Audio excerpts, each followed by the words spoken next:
revenues driven by reforms targeting fiscal stability, compliance, and digital tax administration. In a statement, presidential spokesperson Bayo Onanuga said President Bola Tinubu cited significant increases in non-oil revenues for all tiers of government between January and August 2025. In addition, the federal government says that state governments now have more money to operate following the removal of the petrol subsidy by Tinubu's administration in May 2023. Well, Tinubu's new tax law imposing 5% tax on fossil fuel sales from January 2026 has also drawn criticism amid widespread poverty and economic hardship in the land. Well, Shillong engineer and oil and gas analyst Bala Zaka joins me now online from Lagos. Glad to have you join me, Bala. Thank you, and I greet our viewers across the globe. Good, wonderful, good to see you again. Well, the president says he has achieved his revenue target, non-oil sector, but the question will be, at what cost and in what areas particularly? So wait, what's the catch? That's what most people ask when they hear about California's new RSSE solar incentive. Because, well, I will talk in my own capacity. Hey, and, Tracy, morning. Greetings to you. I don't miss you. You're not there yet. Plans to be in politics tomorrow. When as far as I'm Barrister Darlington don't change, oh. Is hurting. Nigerians are groaning in pains. The variables are down. There is serious poverty inertia, and the facts are clear. All I will say is this: right from the time we went into democracy to now, I have noticed that political dispensation after political dispensation, unfortunately, Nigerian leaders have been caged. Nigerian leaders have been imprisoned by propaganda merchants. And as far as those propaganda merchants are not getting rid of, honestly, Nigeria's economy will finally grind into the valley. Anybody who tells you that the economy is looking good, that person is not honest to you.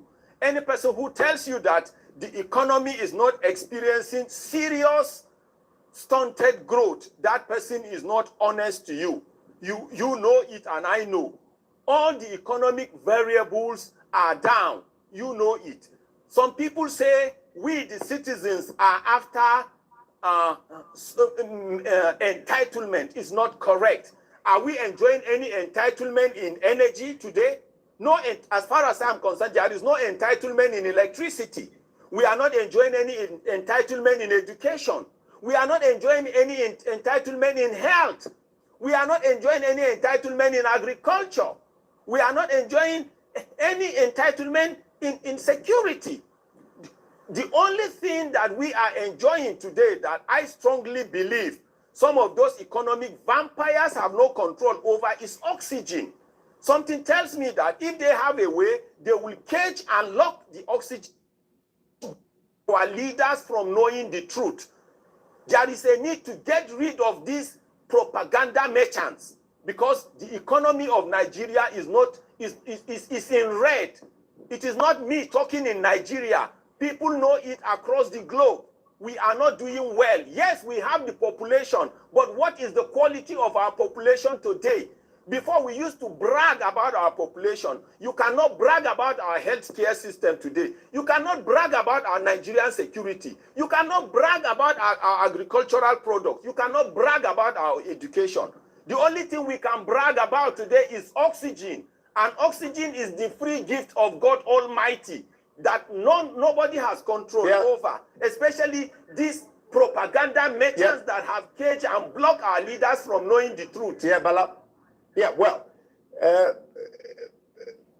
one has heard what you said, but the president insists that from January to August 2025, total collections reached 20.59 trillion, a 40.5% increase from 14.6 trillion recorded in 2024. 2024. For sure, that signifies an increase. There's one simple warm water trick that anyone can use to restore 20/20 vision within weeks. Apparently, thousands of people are already doing this every night. He says something, and I don't want to talk about credentials. And I know. I won't play. We're going to listen to Baby Boo. I haven't listened to it, so this will be my first time. Are you serious? So I think money they talk now. Okada rider. I remember double tap the screen. That person buys 10 liters of petrol at about 8,000 Nigerian naira. How many tires would that person vulcanize before he breaks even? The Nigerian minimum wage is 70,000. Ask anybody. 70,000 cannot buy you 100 liters of petrol or diesel or kerosene. 100,000 Nigerian naira cannot buy you 50 kg bags of fertilizer.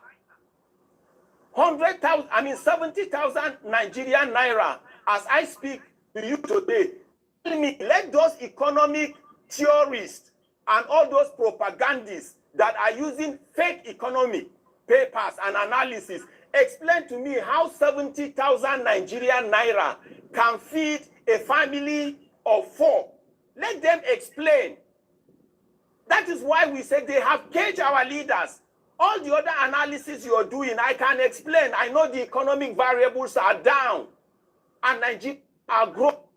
The difference between Nigeria and other countries and why many Nigerians are running away is because they are getting those basics that we technically call subsidies. And subsidy is being abused in Nigeria. The only reason why people are running away from Nigeria is because they get subsidy in education, they get subsidy in security, they get subsidy in health, and they are giving their best. So all I'm going to say is this: it's not the volume, it's not the size of the minimum wage. Some countries you go, they are earning 5,000 in their currency, but they get everything. So enough of this paper economy. Is enough of these fake propagandists, and it is time our leaders, our political leaders in particular, are released from the cages and the prisons because they have been placated. The truth is the economy is hurting, and I stand to have debate with anybody. As I speak to you before I came to your studio, I was with Pa Ayo Okpadokun. Who is that person that will tell me Pa Ayo Okpadokun has not fought for Nigeria? His type are less than 1% now living. And by this time, tomorrow is probably holiday, around 10 o'clock, I will be with Pa Ayo Okpadokun. Yeah, before. Those are the kind of Nigerians remaining that are encouraging us. Yeah, but in real sense, in reality, the economy is down. All right, before I let you go, just one more question. Well, the president actually, he also says that the economy is stabilized. Nobody's trading piece of paper for exchange rate anymore. I want you to react to that before I let you go. Okay, I want to believe that Mr. President has been given what we call statistics. But I can tell you that there is a difference between statistics and mathematics. In mathematics, 1 + 1 is 2. In statistics, 1 + 1 is X plus an error margin. And that error margin can be 100% error margin. Most of the statistics being given to our leaders have 100% error margin. So most of them are paper statistics, paper analysis. The reality on the ground is that things are bad. There is economic docility. The inertia of poverty is heavy and high. There is a need for a very strong force to overcome that poverty inertia and generate the necessary momentum that will get our economy moving and running. We'll leave it there. That's Petrol engineer. So forcefully speaking there, oil and gas analyst Bala Zaka on Prime Time. Bala, sorry we didn't have so much time because of the technical hitches, but thank you for being on Arise Prime Time. This is about to be the most profitable 60 seconds of your life. Case Connect, a revolutionary new AI data. Well, let me sincerely appreciate the Deputy Governor of the state that is here with the right speaker. Okay, Tracy, I know we'll play him then. I will listen to him on my own time. A voice that once gingered you, gingered us. Hey God, human beings are complicated, man. Sincerely appreciate their being here. Our Honorable Minister of Regional Development, I'm happy to see you. Thank you for coming. And there are 3 former governors here. Incidentally, What do you have to say about? Have you seen this Jonathan's interview, Tracy? What do you have to say about it? Some interactions with them before this time. Let me first appreciate Lucky Igbenedion. When I was a deputy governor, Mike was a deputy governor, he was our governor, so I was a deputy.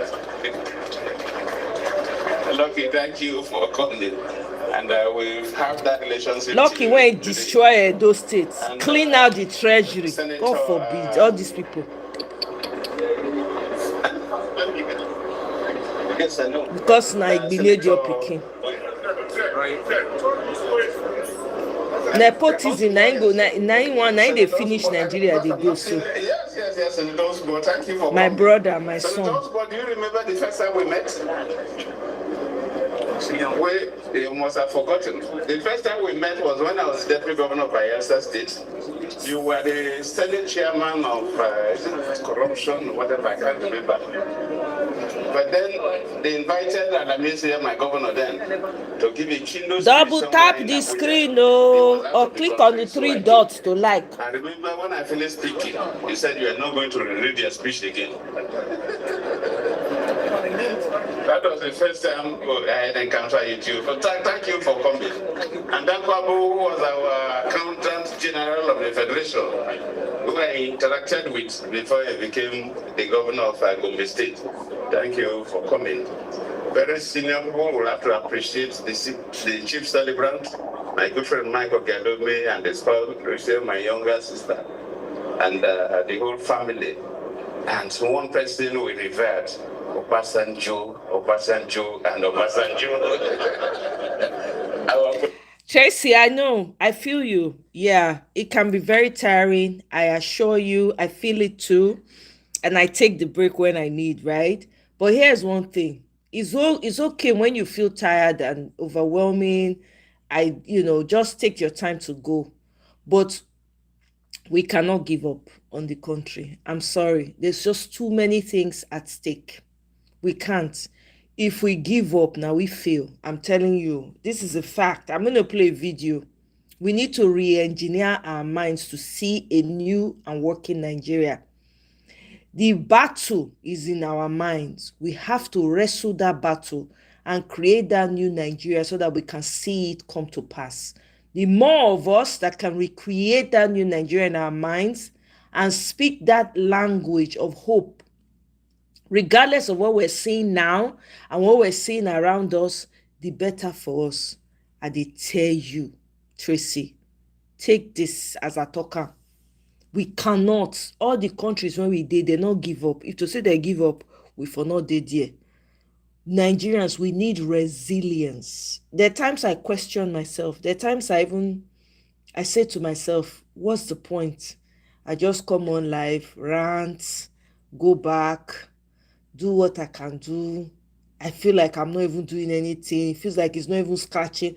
In my mind, I'm like, who is even listening? Do people really listen, or they just want to be entertained? You understand? I ask myself those questions. The days that I don't come out sometimes, it's not because I'm tired. It's really because I'm questioning the purpose of coming out to talk about Nigeria every day. I'm telling you, I question myself, like, why am I even bothered? Why am I even bothered? I need to focus on myself, focus on my life. When I start saying that, the selfishness, something just tells me that is so selfish. How can you come to the world and you're only thinking about your life? Oh, because you're okay. because everything is good. So what is happening in your home country does not affect you. If everything that you are thinking of doing for yourself, if everything is taken away from you today, what are you going to do? Where are you going to run to? We can't afford to give up. We can't. We can't, because I know say they tire, but we can't. Can leave me alone? Leave me alone. I beg. What did Kenneth Okonkwo do? I never watched the video.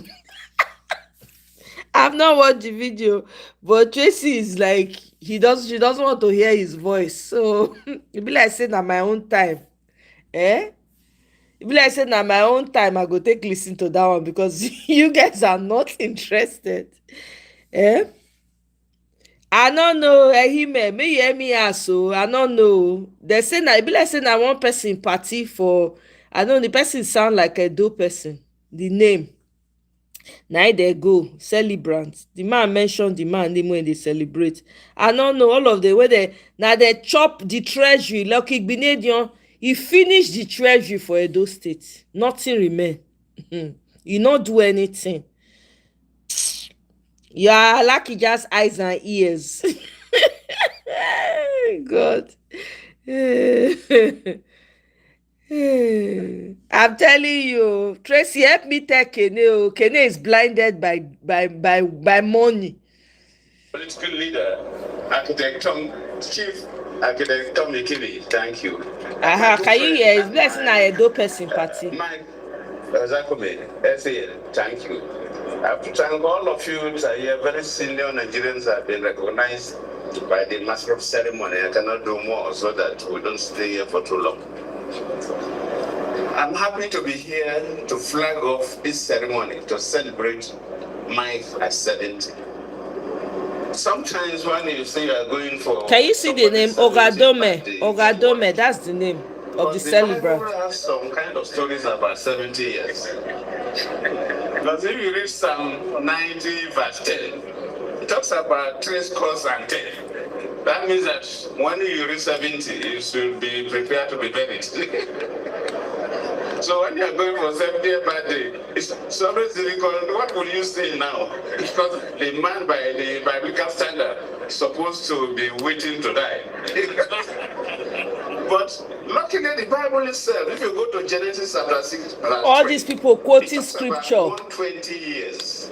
Very colonized minds. See them quoting scripture. Another 50 years to live. This is why we are not moved. This is why we have not moved forward so far.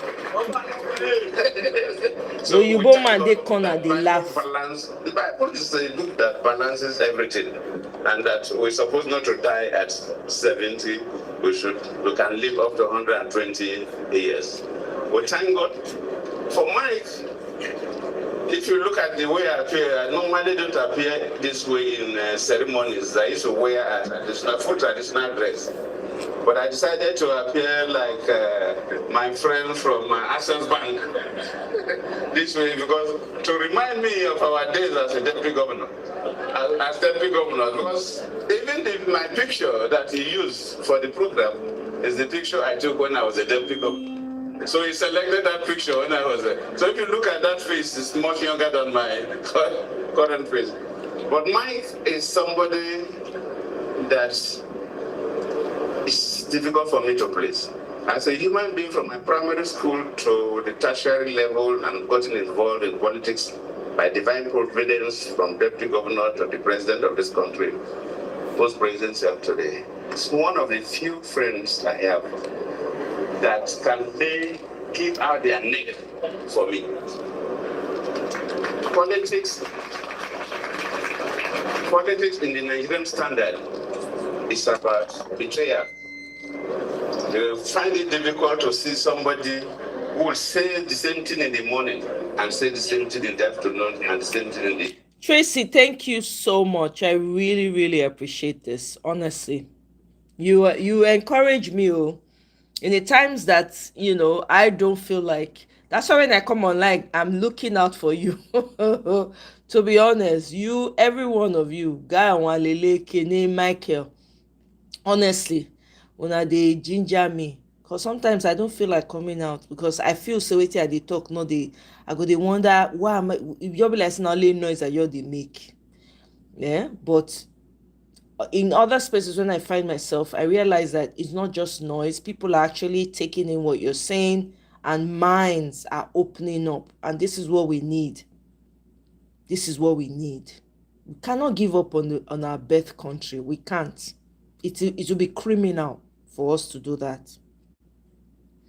Kene, you know, see, because he touched Kene now, Kene is excusing it. Kene say he's okay with that. You know, see, wait. Every man has a price. Kene has just proved it. I've witnessed a lot of betrayals, especially my 2015 elections. And mine is somebody who I have one other friends, but mine is one person that will take a bullet on my behalf. If you Where had is he, dementia, though? try this elephant trick tonight before going What to be bed. this? Oh. Why has no one told you that memory? Seed now, one of people in the ginger me. Don't tell when we see him. I hope he's So okay. for occasion like this, I don't know how to comment, other people to speak. But for me, is somebody that you can take his words to the bank. You can take Mike's words to Access Bank from saying the owner of Access Bank here. Most politicians, you cannot take their words to the bank. They will tell you something, the next 1 hour they are saying another, the next 1 hour they are saying another thing. Mike, you are tried, you are a honest person, you are a true Catholic. And I'm quite pleased to associate with you. In fact, whenever I come to Benin for programs, I used to sleep in this. I don't even sleep in the hotel. Though this time around, because the children, grandchildren, everybody came. So I said, okay, please, let the children and grandchildren take the house. I'm in the hotel. But that's how close. See, Lucky, you're looking miserable. God forbid. And leaders with nothing to show for it. To have the current chief judge of the state and about 3 former chief judges of the state here speaks volume. For us to have 3 former governors here speaks volume. And the caliber of people we see around here to celebrate mine speaks volume. I'm happy to have such a person as a friend. And I cannot say much, but all what I will do is like my good friend Aswe Godalo is here, would have been a good governor of Edo State, but don't worry. God has a reason for everything. Yes. And they don't let that happen. So, don't worry, God has a good reason for everything. Edo State is also, it's like my second state after Bayelsa because of mine. Why you not do anything for Edo State? Why you not fix the road? Your second home, CRCB. Everybody second home. I bet make Peter Obi airports when he reach there. In 1999. But those states is almost like my second state because of the relationship I have with Mike Ojadomi. Mike, thank you for being a good boy. Not just a good boy, you're a good husband and a good father and a good grandfather. Because there's nothing about the family that you don't brief me. And I'm quite pleased with that. So let me, as the chairman of this occasion, while declaring the program open, thank all of you for coming to celebrate somebody that's so worthy to be celebrated. Thank you all.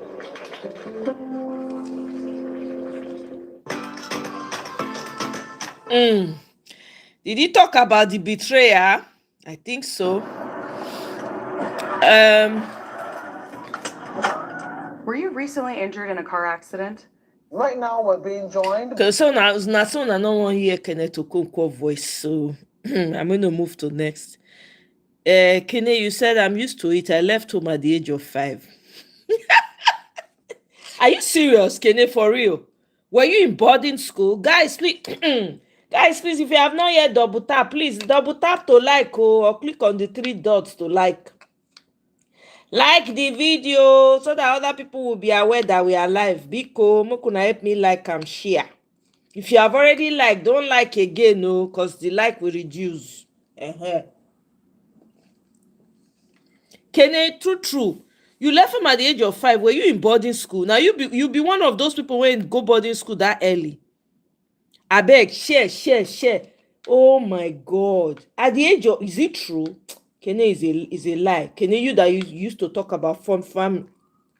How you can't get chance to go farm if you come out house at the age of 5? I want hear.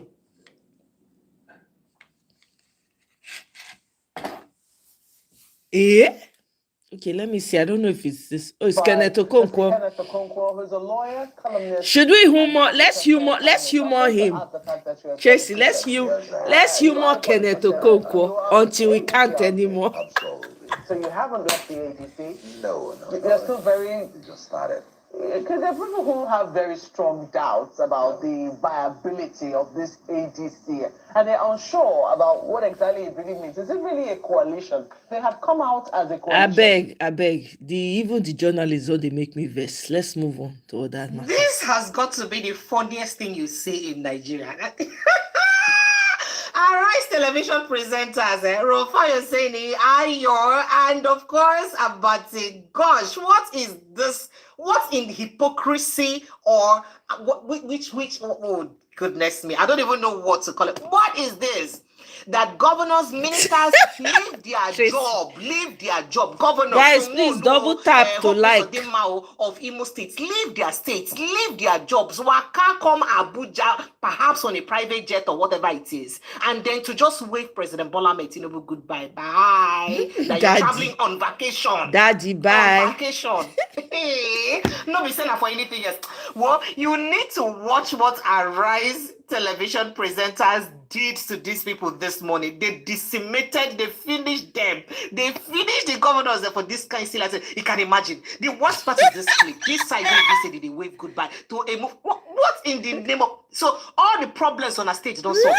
What in the name of psychophancy is going on here? Oh my God. Okay, this is where the cartoon guy got it. It be like say it go long well because obviously people waiting in power, they enjoy this kind of psychophancy. Maybe that's I'm telling you, GBK, welcome. Now wait people they talk. But make you go watch everything we play out today for inside the show. Make I take your thoughts. President Bola Ahmed Tinubu's 10-day visit to Europe with stops in both France and the United Kingdom. GBK, you don't like, double tap to like. Mona double tap if you never like. Bayo Onanuga made the announcement in a post on X saying that the president departed Abuja on September 4th to commence a working vacation in Europe as part of his 2025 annual leave.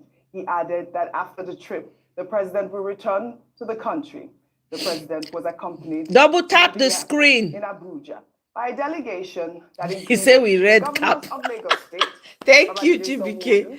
And Imo State, Hope Uzodinma, the secretary to the government of the Federation, George Akume, and ministers. His latest trip comes just 2 weeks after his return from Japan and Brazil for official state visits, while also making stops in Dubai and Los Angeles during that tour. Well, let's take some reactions. I'd like to pull this reaction, and this person detailed. It was a lengthy tweet, and I'll start. I just had to take some excerpts from that tweet. And he wrote, he was responding to Onanuga's post on X. He wrote, Mr. Onanuga. Welcome, Oriyomi. That our president is getting off again for accountability. Nigerians deserve clarity that matches the office you speak for. First, your statement is vague. What exactly will the president do in France and the United Kingdom during this 10-day vacation? Please publish a basic itinerary with objectives, name counterparts, and expected deliverables. That is standard practice when presidential travel is framed as working time. It also helps the public track outcomes, as seen when Paris visits produced specific agreements last year. Second, context matters. The president has traveled to France frequently since 29 May 2023.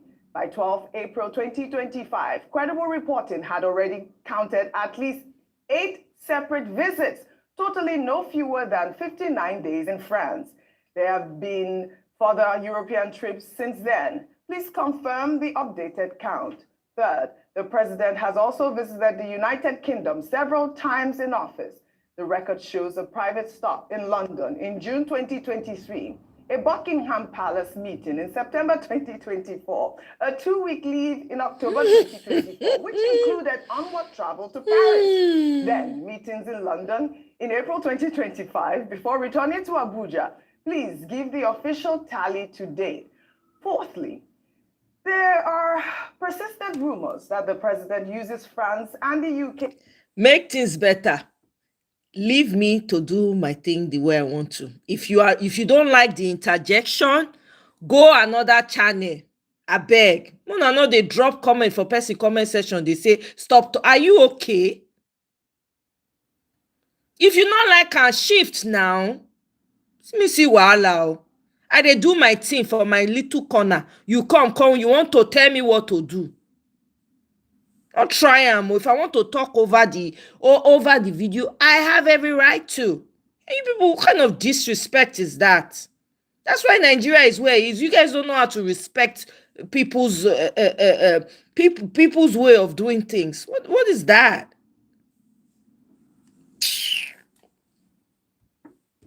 As if Nigerian situation is not hard enough. I'm trying to make it lighter and make it easy so that we can laugh and joke about these things. You're coming here to come and I beg, not try yourself. Oh, kind of rubbish is that? YOLO, who beg you to come? Who beg you? I'm talking to myself right now. People that want to listen are listening. Do you have to be here? Rubbish. Your office has repeatedly denied this. ICIR and other outlets have reported concerns which you and your colleagues dismissed as baseless.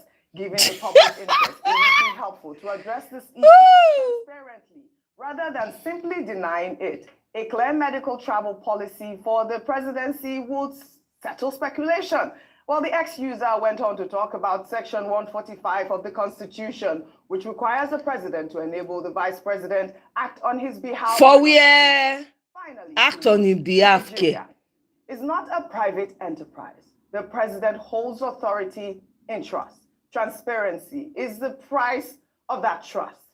If this is a working vacation, show the work and the outcomes. If it is personal, follow the Constitution and let the vice president act. For where? Anything less weakens credibility and fuels the very rumors your office says are false. Put the facts on the record and explain plainly why you cannot. Rufai, I saw you nodding your head a lot of, I think that he was quite active in all of the details that he very detailed. And that's the question. And see, Oji, that's why we keep saying it is sad for a country that wants to grow, that thinks about accountability, and we don't have the medical records of the president. Other countries, for God's sake. If you're thinking about getting a contour pillow, you need to hear this first. Sorry, I guys. made the dumbest mistake of my life. Do show us the medical records of that president. Who was the African president that died recently that told the people that he was going for a medical situation before he passed? I think it was President Gigomp of, Namibia. He was upfront with the people.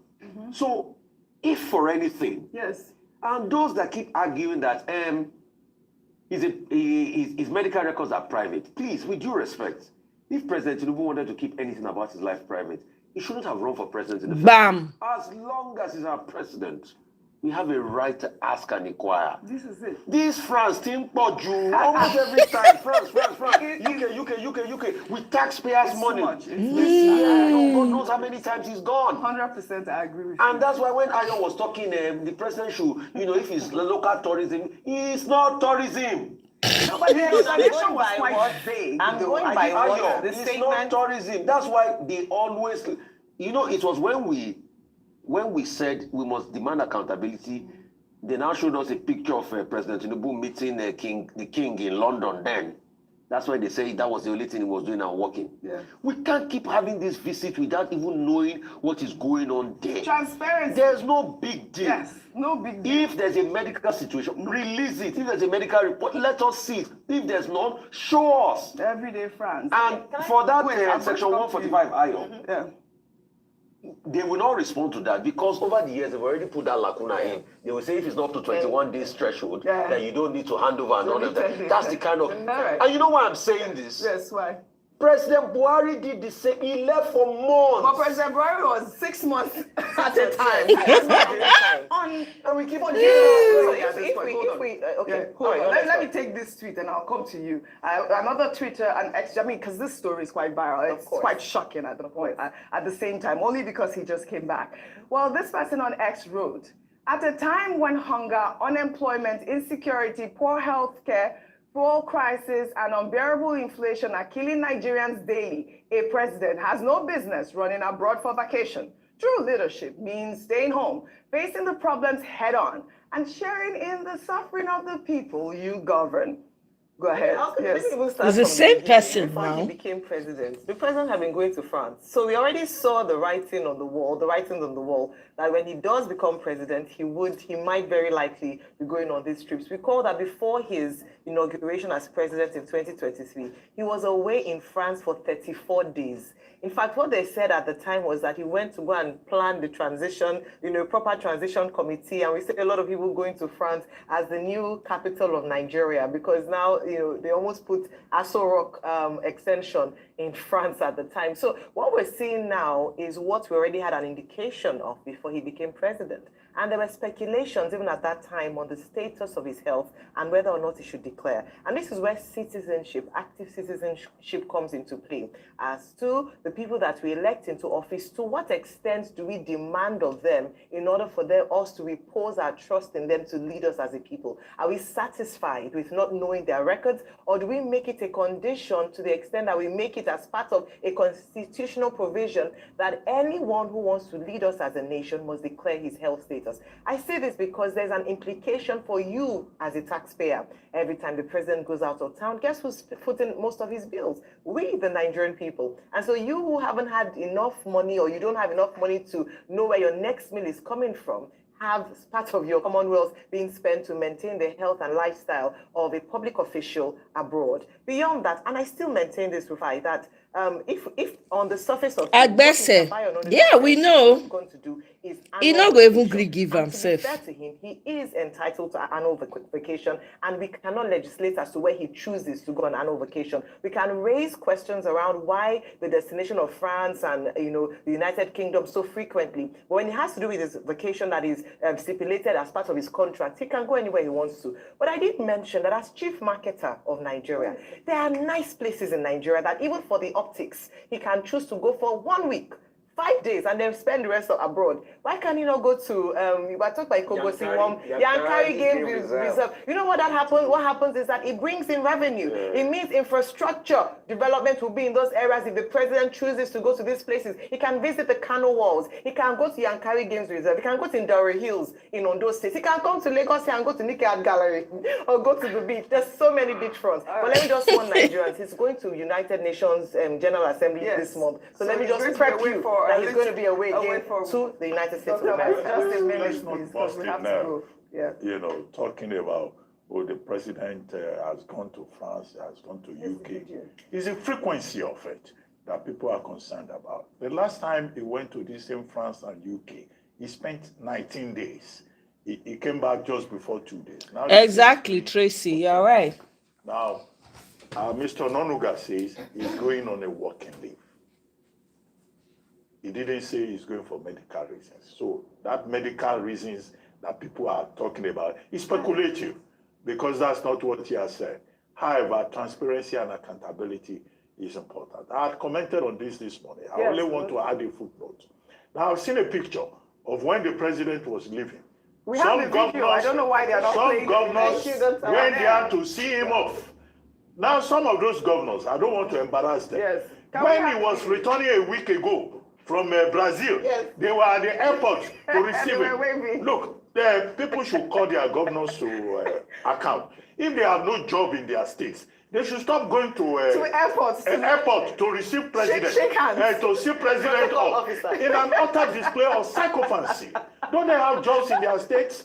And some of them go to this Abuja just to go, goodbye, sir, welcome, sir. What kind of governors are these? All right. Well, all right, Dr. Mati, well said. We need transparency. That really is the sum up of this conversation. Well done, you all. Thank you very much for that.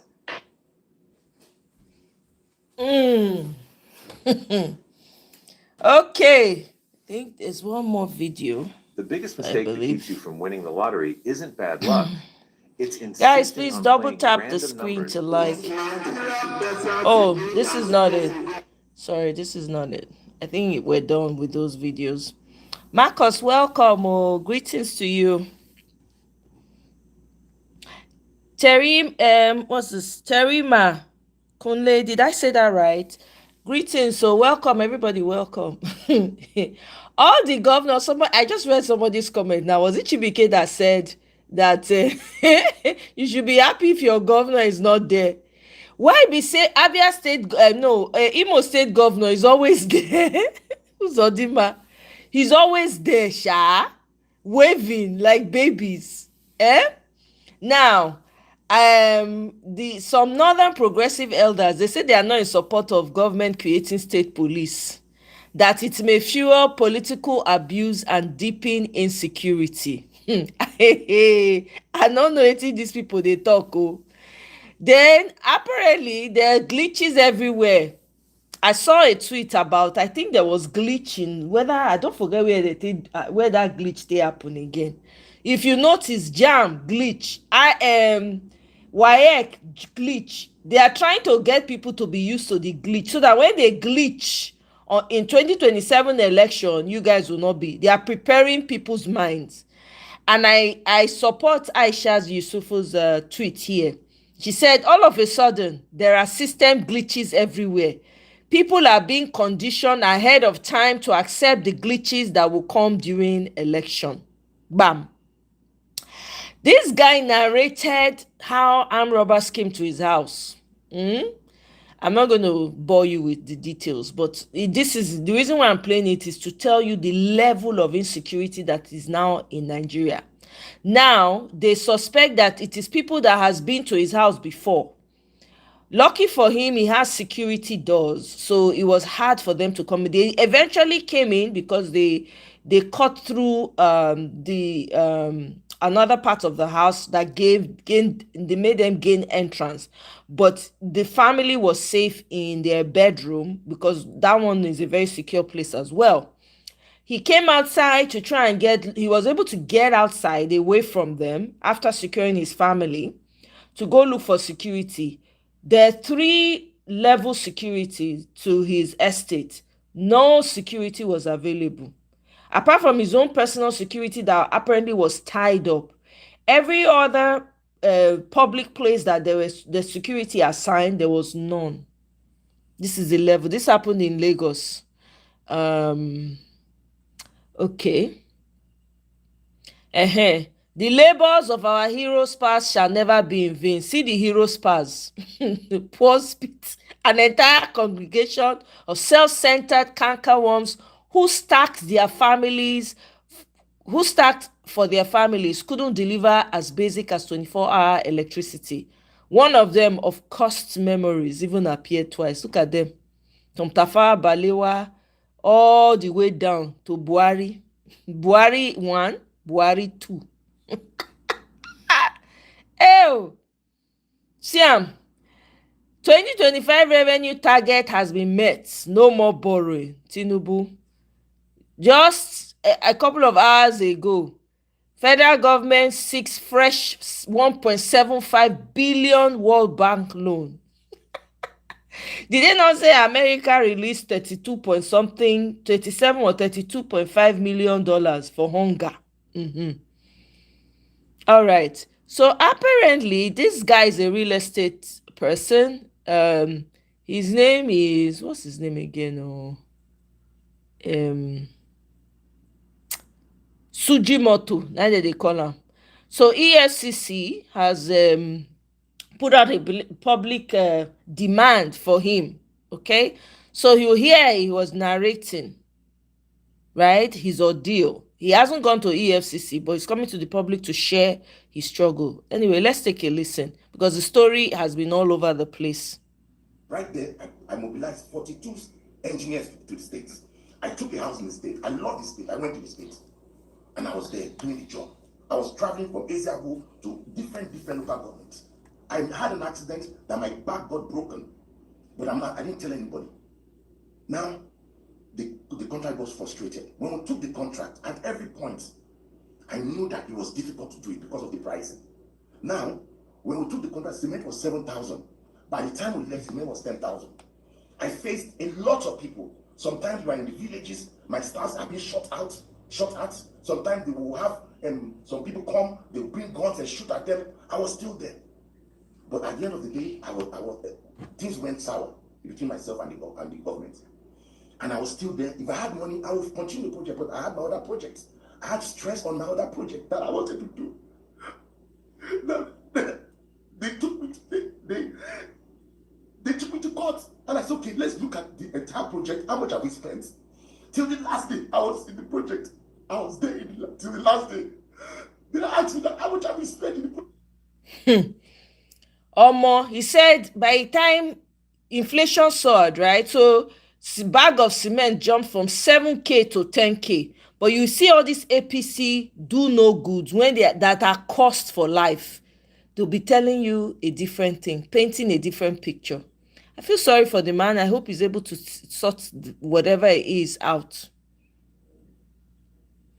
Less time talking about I'm asking, why do you as an opposition Marcus, welcome. Talking about your fellow opposition and spare less time talking about the man? Guys, double tap the screen to like, please. What role are you playing? What do you tend to achieve?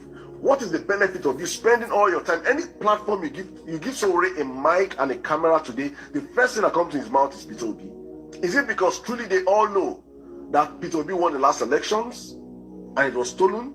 Tinubu have on his beck and call, he has hired voices that are every single day they talk about Peter Obi. Renan Mokri every day is Peter Obi. Dejade Yanjo every day is Peter Obi. So every single day he gets the mic is Peter Obi. Every single day, these are people. I'm not talking about the ones, the Daniel Boalas that he has hired, the Bayo and other girls are working for him.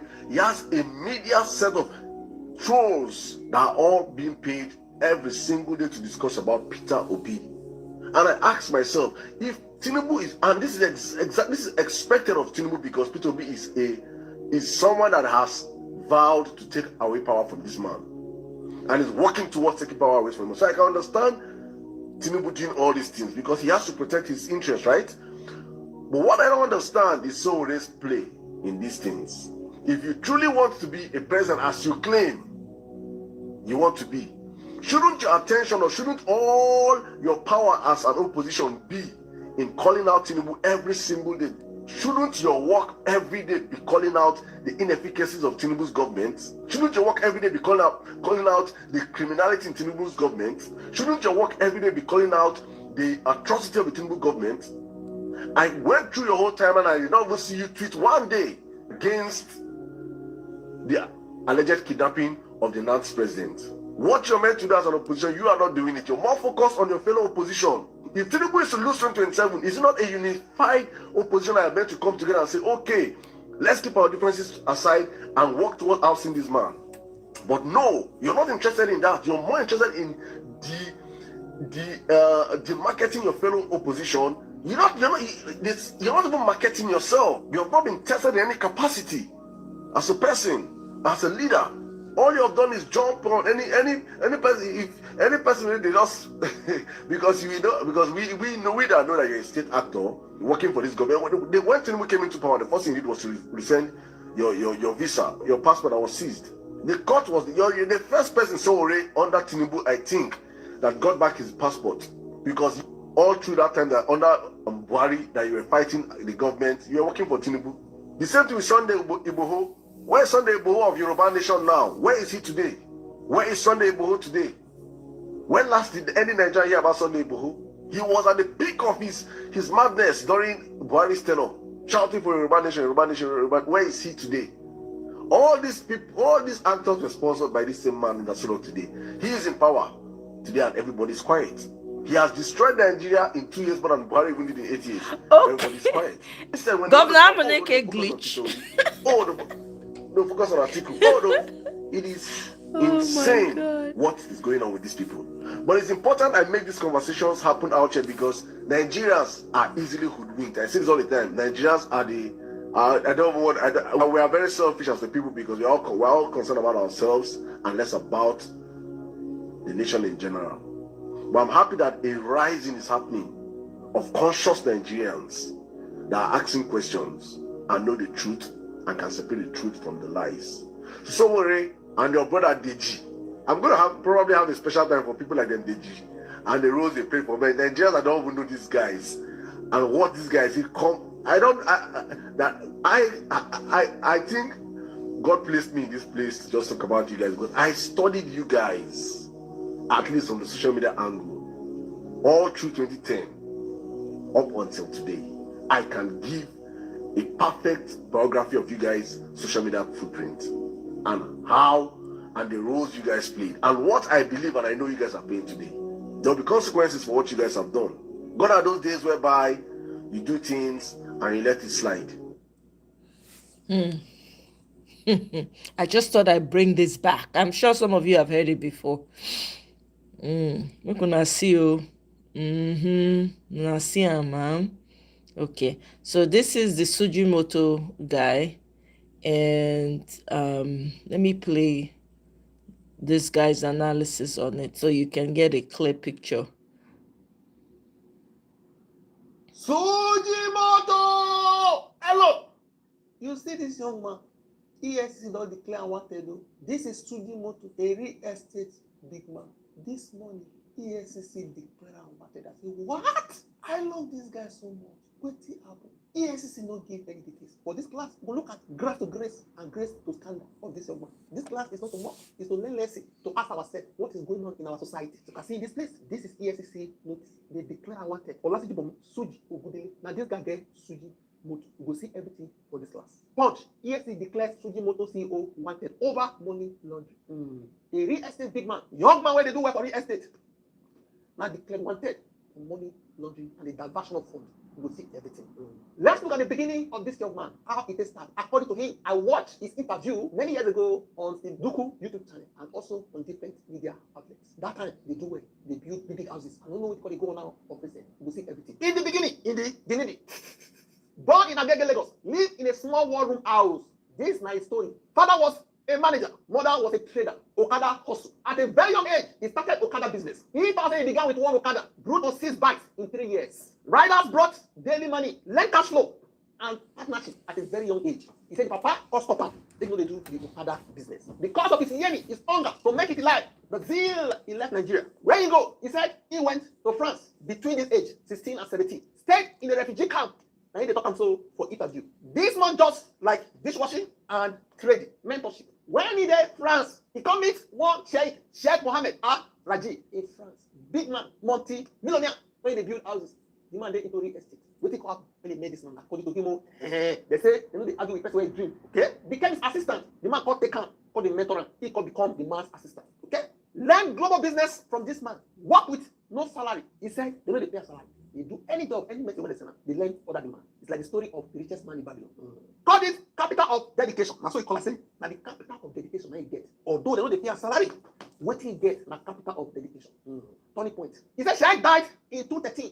Okay, so you want to God support as reward for loyalty. So when the man died, now because he say he don't drop his will, the name of this young man say part of his money, his estate should go to him. Now he the children call him, tell us, Baba, let's something for you. Now that thing, now he come carry enter Nigeria. Return to Nigeria after 10 years abroad because there's nothing there again to do. At that time, my man say, come back, come marry. He can come back.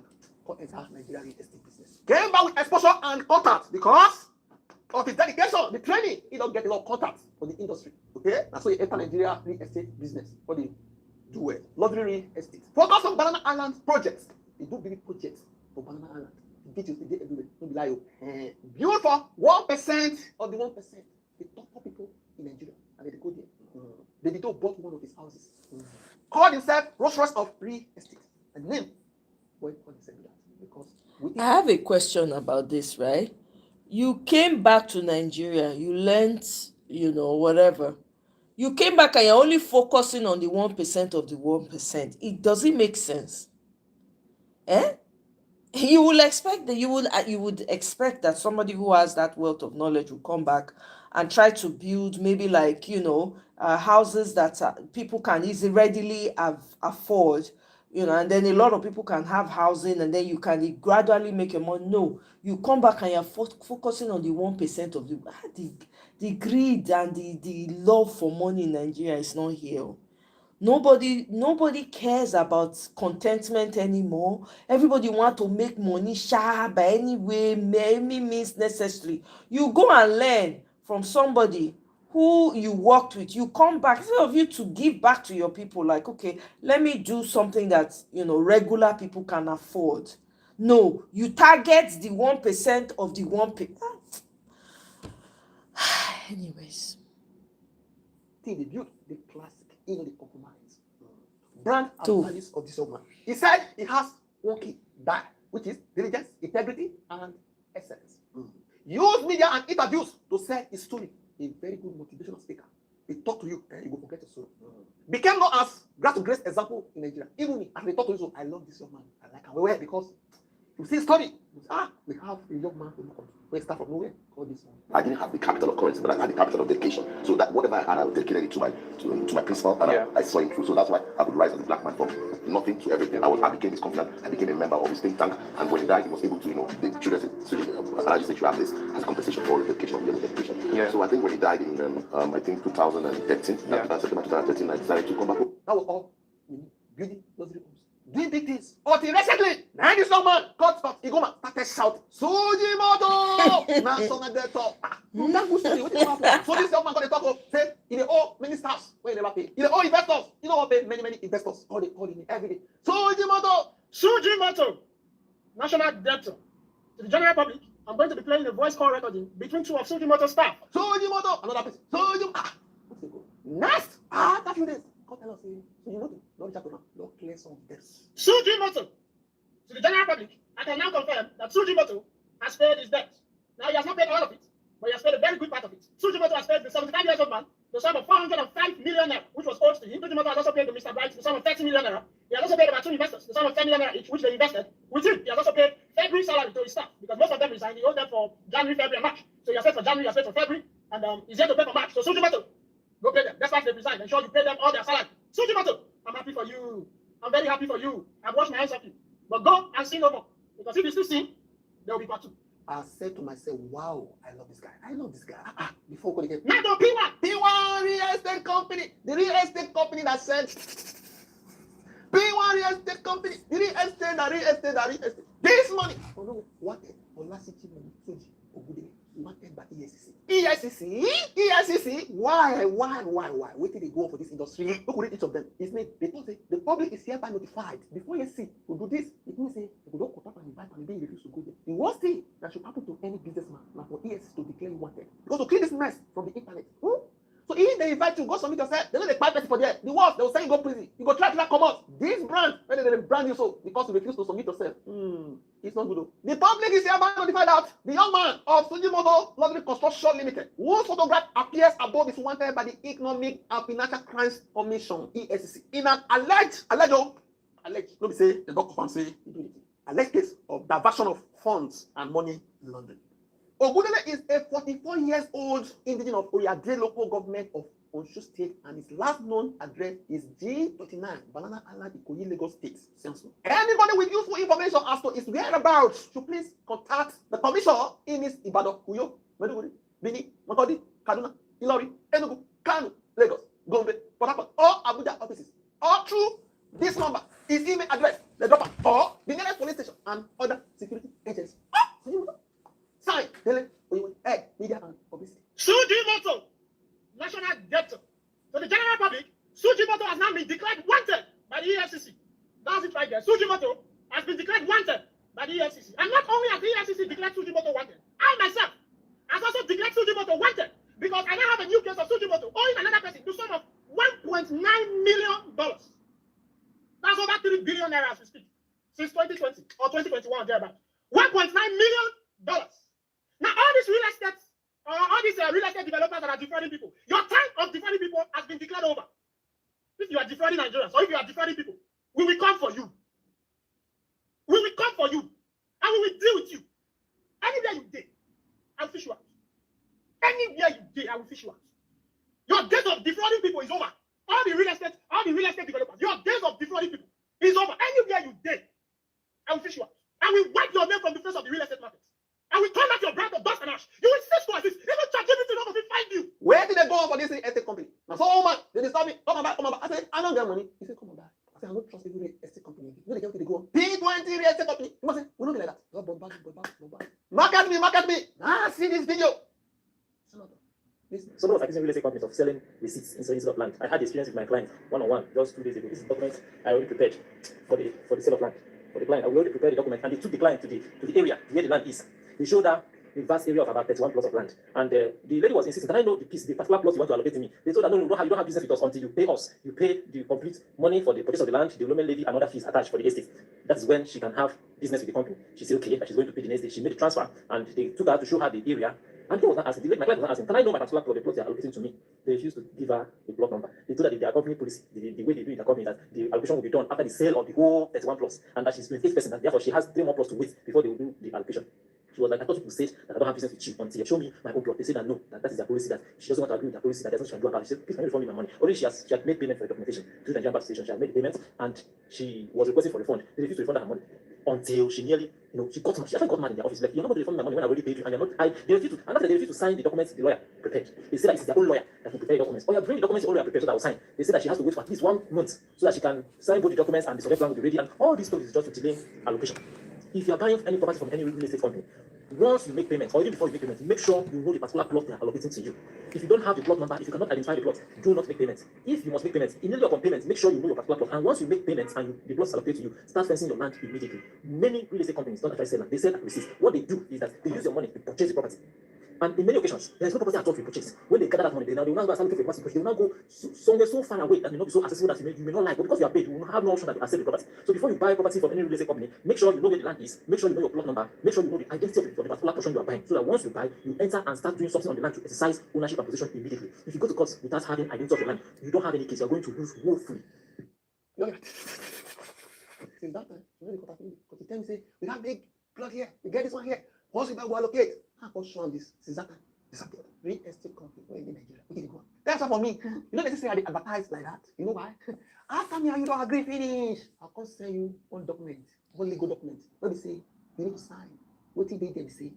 I don't agree to advertise for you. But see, if anybody ever complain, say, you do like this, or any other person, just enter my comment section. DM, say, that company, when you just ginger people, when they go buy something from, you don't do me, don't do this. I will contact you with the information. Okay, Papa, Mama, what did happen? Go try to check it. If I say, now you, I'm going to say, pay. You don't pay. The amount you have to pay, you now go take scatter you. These documents, now for you to say, you don't go sue me, you don't go drag me for court, you don't go do anything. You give me permission to drag you. What they see these documents? Don't be only real estate companies, so Alele, no, they see them again. That's why she say, I know this advertise companies for this time. Because for me to use my face to advertise for you, bring people with this mama, convince people, you can't lobby their money, go there. So here's the thing, right? Why would you be buying a property and you don't see that property before payment? I don't understand that psyche. You have money to buy, it is your money, you want to buy property, right? Is it not? Don't you see what you want to buy before buying it? I don't understand though. Maybe those of you who have bought property in Nigeria recently can tell me, because as much as I know, even here, if you won't buy anything, even if na land or you won't buy property for here, you go first go take it, you go do tour of the property. They go show you where your plot dey, right? Or if na house you won't buy, you will take a tour of the house. They go show you where the house is, you go know the house, the address, everything. So why would somebody carry their hard-earned money, pay somebody? You want to buy property, you have not seen the property, you don't know the address of the property, you don't know the plot, you don't know anything about it. You just, by faith, it's almost as they tell the talker now, you just blindly give the person your money. Then when it's time for allocation, they'll come, they post you. It doesn't make sense to me. Who does business like that? Who buys stuff without seeing what they are buying? Even when you go to the market to buy tomatoes, you want to see what you have. I don't understand it, Sha. But anyway, hopefully some people have listened to this video and they will learn from it, because me, I don't understand. Here is what is going on. APC, CBN is replacing civil servants with APC members, okay, as signatories to local government accounts. This is in Oshun. This is Oshun Algon alleges this. All right. So there's this guy in South Africa. I think he was in a hospital, and these Dudula people, they came. Apparently, they go to private places, hospitals, anywhere to go and be harassing immigrants. So anyway, Sha, make I play the video for now. Make I hear wetin this Nigerian person do these people. Don't touch me again. If you touch me again, I'll show you now. You're not going to be held here. Baba, don't touch me. Don't touch me. Yeah, I'm not going out. No. I'm paying tax in this country. For which country? This country for 21 years. My business registration is 20 Yeah, so why are you telling me not to be here? Why? Why are you telling me that? I'm a South African. I got my ID with me. I can't walk out. I can't walk out. Do your work. Yeah. I can't. Hello? Yeah, hello. South Africa got 100 and something companies in Nigeria. 100. They are using our hospital. You don't talk rubbish. They are using it for what kind of thing? Yeah. Sorry. What kind of stupid, wicked people are here? Killing people in the hospital. It's very bad. If your attitude is bad, you are killing people. No country in this world will do that kind of rubbish you are doing. It's wickedness. Maybe you are from Mozambique or Zimbabwe. You come here train South Africa. You are forefathers from Mozambique or Zimbabwe. You come here and train South Africa. Killing people. You think you are fighting for right? That is not your right. You're just stupid. Not your right. Kudos to the Nigerian man. He stood his ground. Now, wow. This is why we need to fix our own country. All these ones, when they go through, we not go they go through them. We not go they go through them. So, according to West African Weekly, remember the Tinubu's 5% fossil fuel surcharge, when you don't add now to those when they buy petrol. They're saying that it is shaped by Western green energy agenda, leaves Nigerians facing rising costs and limited alternatives. If you want to read more on that story, go check out West Africa Weekly. Meanwhile, France, they collapse. Okay? Yeah, they are, say Burkina Faso don't take their land, Niger and Mali. So their stocks, they slide, things not they happen for them again. They may need IMF bailout. Anyway, this is as an aside. And then apparently one of this is shameful. This is shameful. Peter Obi supporters squandered Obedient Movement's campaign funds on bets in Edo State. Hey God, I think I read the story yesterday. Somebody shared it on their timeline where they said they gave the guy 1 million or something like that. When it was not time for him to perform the services, they not see money. Now so they had to press the guy. They press after much pressure. Now the guy confess say he used the money on bet. Hey God. Hey. Anyway, we move now. GRV ADC, he won't hold ADC meeting yesterday for Lagos. Earlier this morning. Let me see. Let me share the breaking news first of all. The government has moved to stop GRV from holding his planned official party defection event. So he was planning to defect to ADC. That was what the event was going to be about, right? The event which Peter Obi is expected to attend is to be held in 4 different locations in Lagos. And this person says Nigeria is a full-blown authoritarian state. This is Obiasogu David. Now, let's watch the video. We are the Lion Field now at Ademoso. We are to have our event tomorrow on the 6th. As of yesterday, we heard that the police have taken over the field, the venue. We've come and see what's going on because police are our friends and we believe that they are here to protect us and make sure that the place is safe. So no issues.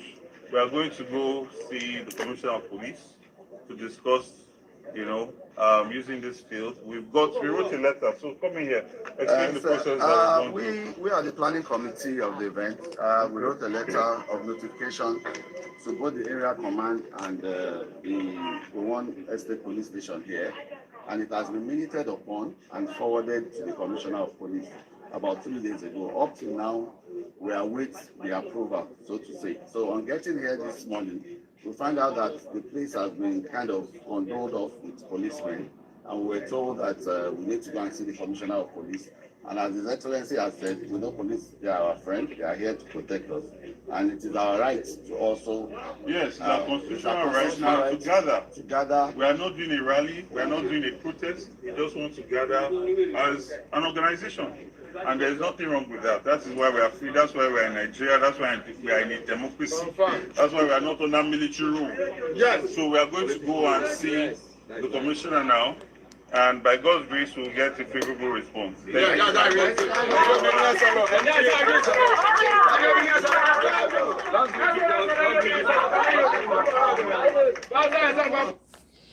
Now, don't see him. Sorry, guys, I haven't been seeing my comments, so I don't know, so I don't the comments since. Let me catch up on some of the comments. I'm so sorry. In case you guys thought I was not hearing you guys. Okay. These governors have no job in their state. No, they don't. They don't, Marcus, they do not. Why are those armed robbers not going after? I'm telling you, now then they sponsor them. Nah, they work pari passu. Allegedly. Eh?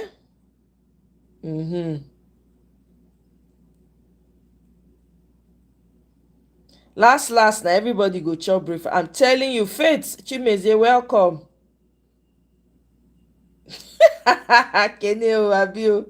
And they say no, they chop breakfast. We know. Eh? Okay. All right. So you want me to stream Voice FM? Okay, let me do that. I'm sorry, I'm just catching up. Oh, I don't know. My comment was not dropping anymore. Voice of the People.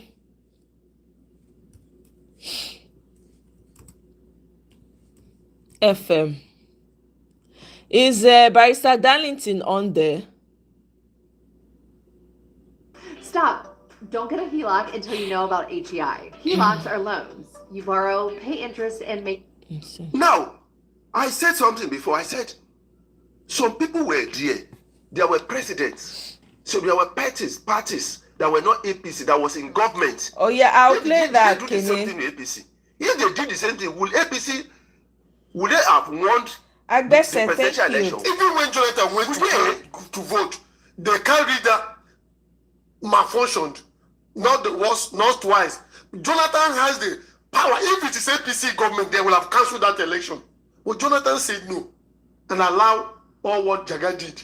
Jaga, I tell you. So why wouldn't APC accommodate opposition?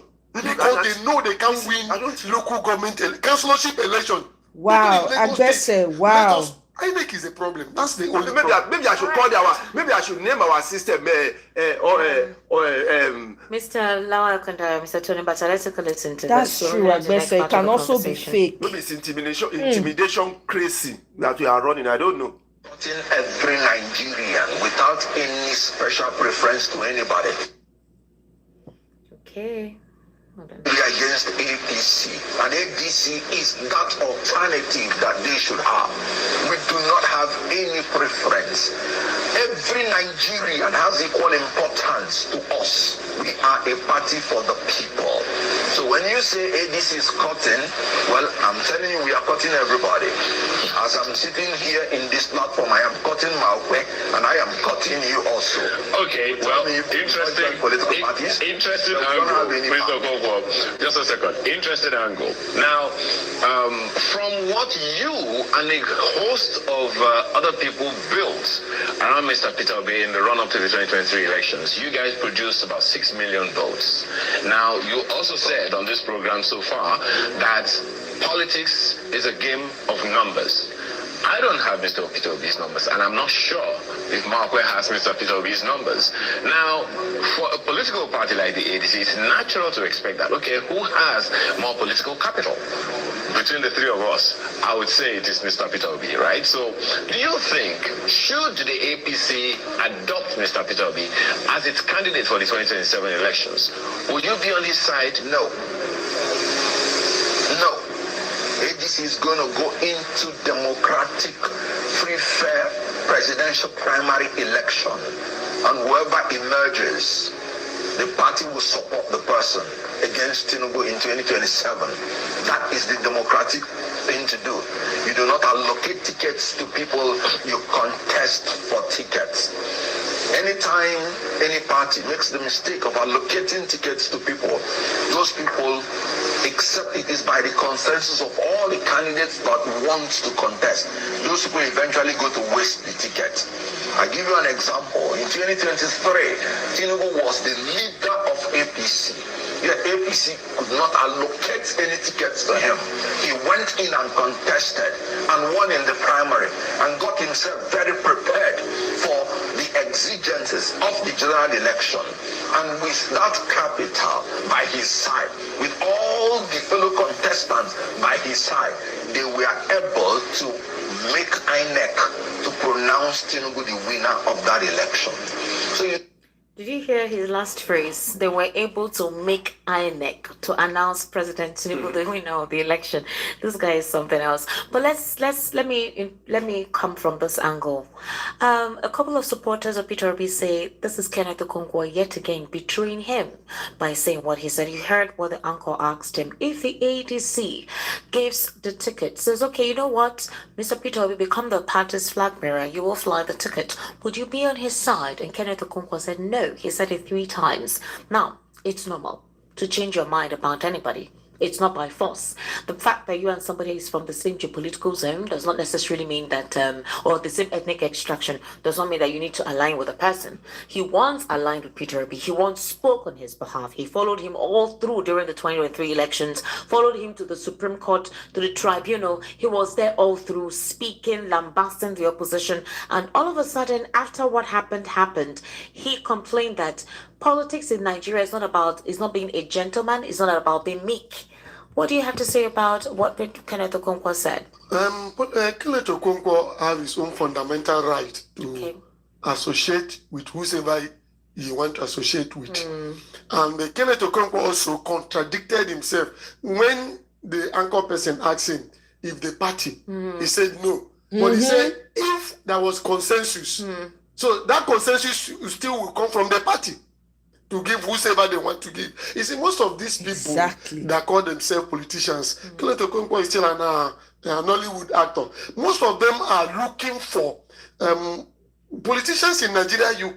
Most of them don't have what we call integrity. Yeah, but it's not Nigerian politics. Most of Nigerian politicians, I say most of them, they believe in what they will gain. Exactly. People were saying that P2B should go and cause problems so that I will not agree, and Nigerian blood will be wasted. He did a Gandhi of India. How did he get whatever he was looking for?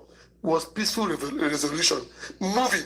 Are you insinuating that Kenneth Okonkwo somehow is being influenced or induced by it's possible. Now it's looking like it. If you don't have the required integrity in factors of production, they say we have 4. In development economies, we have 5. Integrity factor is the most important of factors of production. Because if you don't have integrity factor, the entrepreneur will not treat the labor very well. And it is that integrity factor that will make the labor to work even when your master is not there to harness other things. So anybody can be induced. I'm not saying that he's induced. And he has his own right. But he should stop contradicting himself.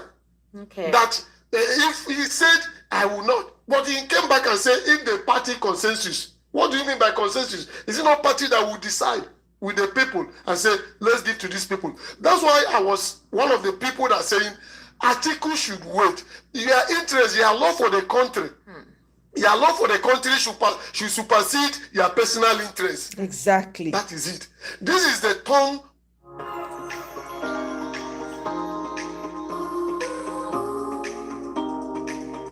Yes.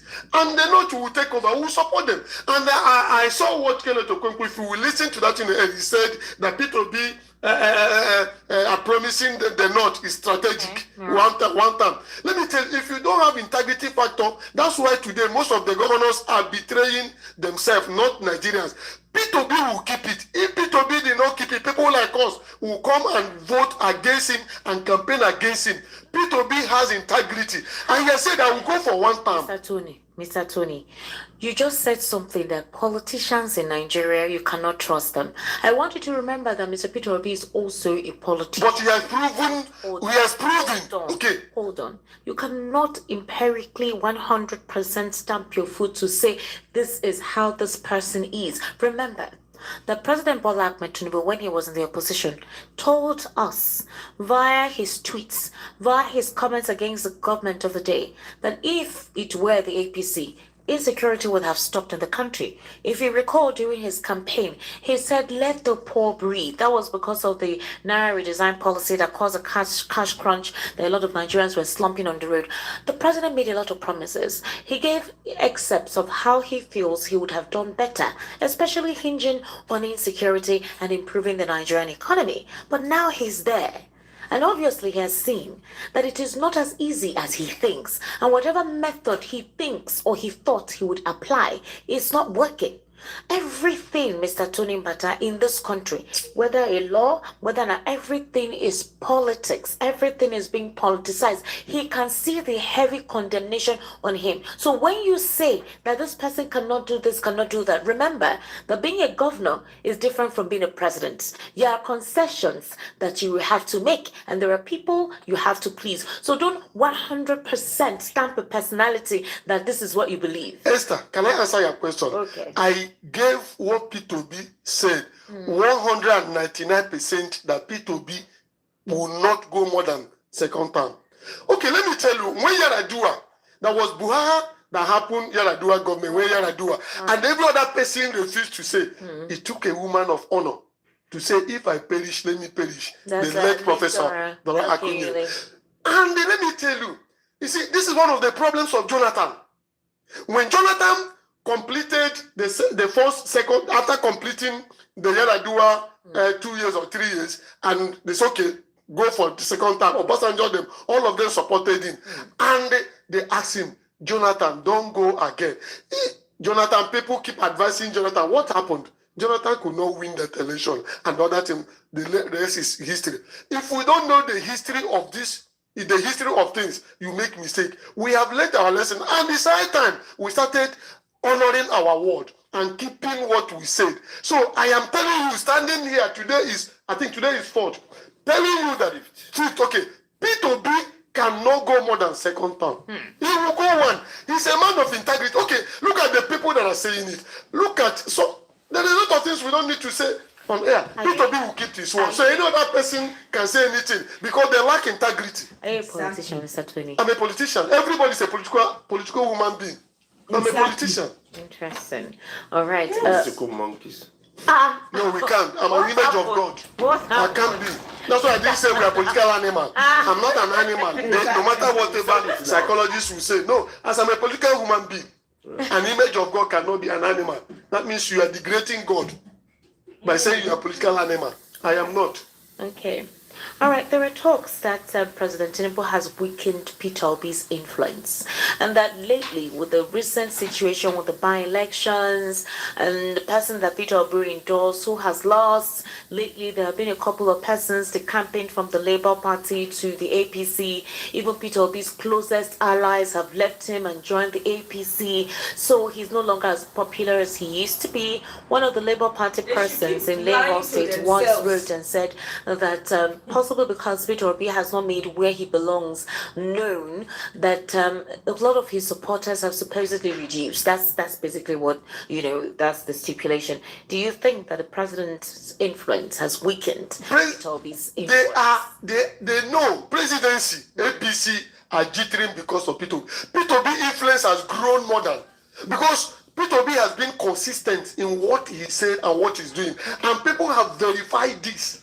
So let me tell you what is in politics.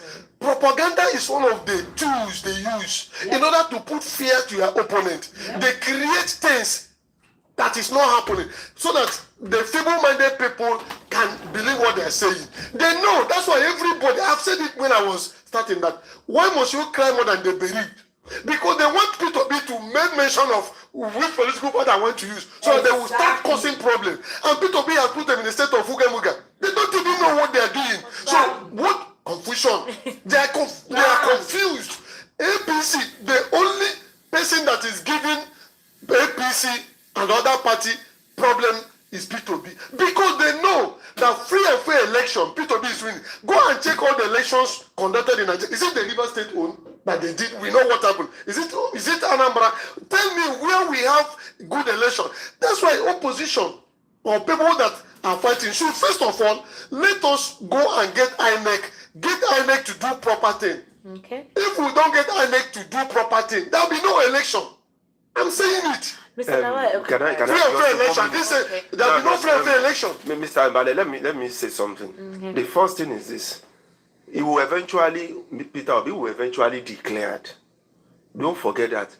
No matter how he hides or whatever, it will get to a level in which he will have no choice but to declare. When the time comes. Yes. So we know he's going to declare eventually. That is that.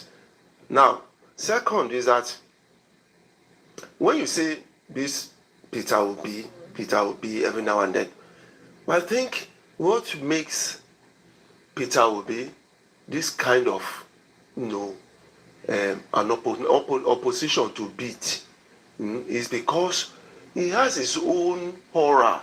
That's what I found out. He has his own horror. He lives in his own world. You get it? He lives in his own world that is totally different from the world of the conventional Nigerian politician. Okay. You get it? Now, he was this quiet when he got told, according to INEC. He was this quiet. He was still this same quiet man, the same easygoing man, the same, and people still look for him and they still voted for him. Is that not it? It's not about the shout. Because they say the empty drum makes the loudest noise. Okay. It's not about the shout. It's about your legacy. All right. You get? So he has this kind of legacy that is totally different from all the legacies of the other Nigeria. While ESC and every other people are fingering people and chasing them, they just leave him on his show because he seems to be totally different from them. One, he left money for the past government. Two, he didn't borrow one kobo, so he's not putting burden, no burden at all on the incoming governor. The incoming governor has no burden at all to carry. He has no debt to service. So that is a very good antecedent. So what he was able to run it, because one thing is this: debt is a burden. Yes. People say you can borrow. I'm not against borrowing. But debt is a burden. All right. In reaction to that, the federal government is preparing to secure fresh financing from the World Bank to the tune of $1.75 billion, even after celebrating a sharp increase in national revenues.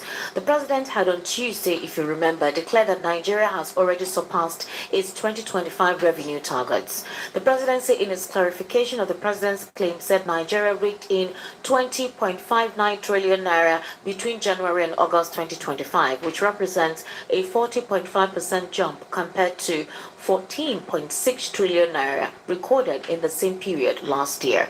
So the special advisor to the president on information and strategy, Mr. Bayo Nanaga, said the surge was largely fueled by non-oil revenues, which now contribute 75% of total government collections. You also recall as well that President Donald Trump imposed fresh tariffs, where the president, in a rebuttal said, whatever it is you want to do, we're not afraid. We don't even need you. In fact, we're not borrowing. Nigeria is not borrowing.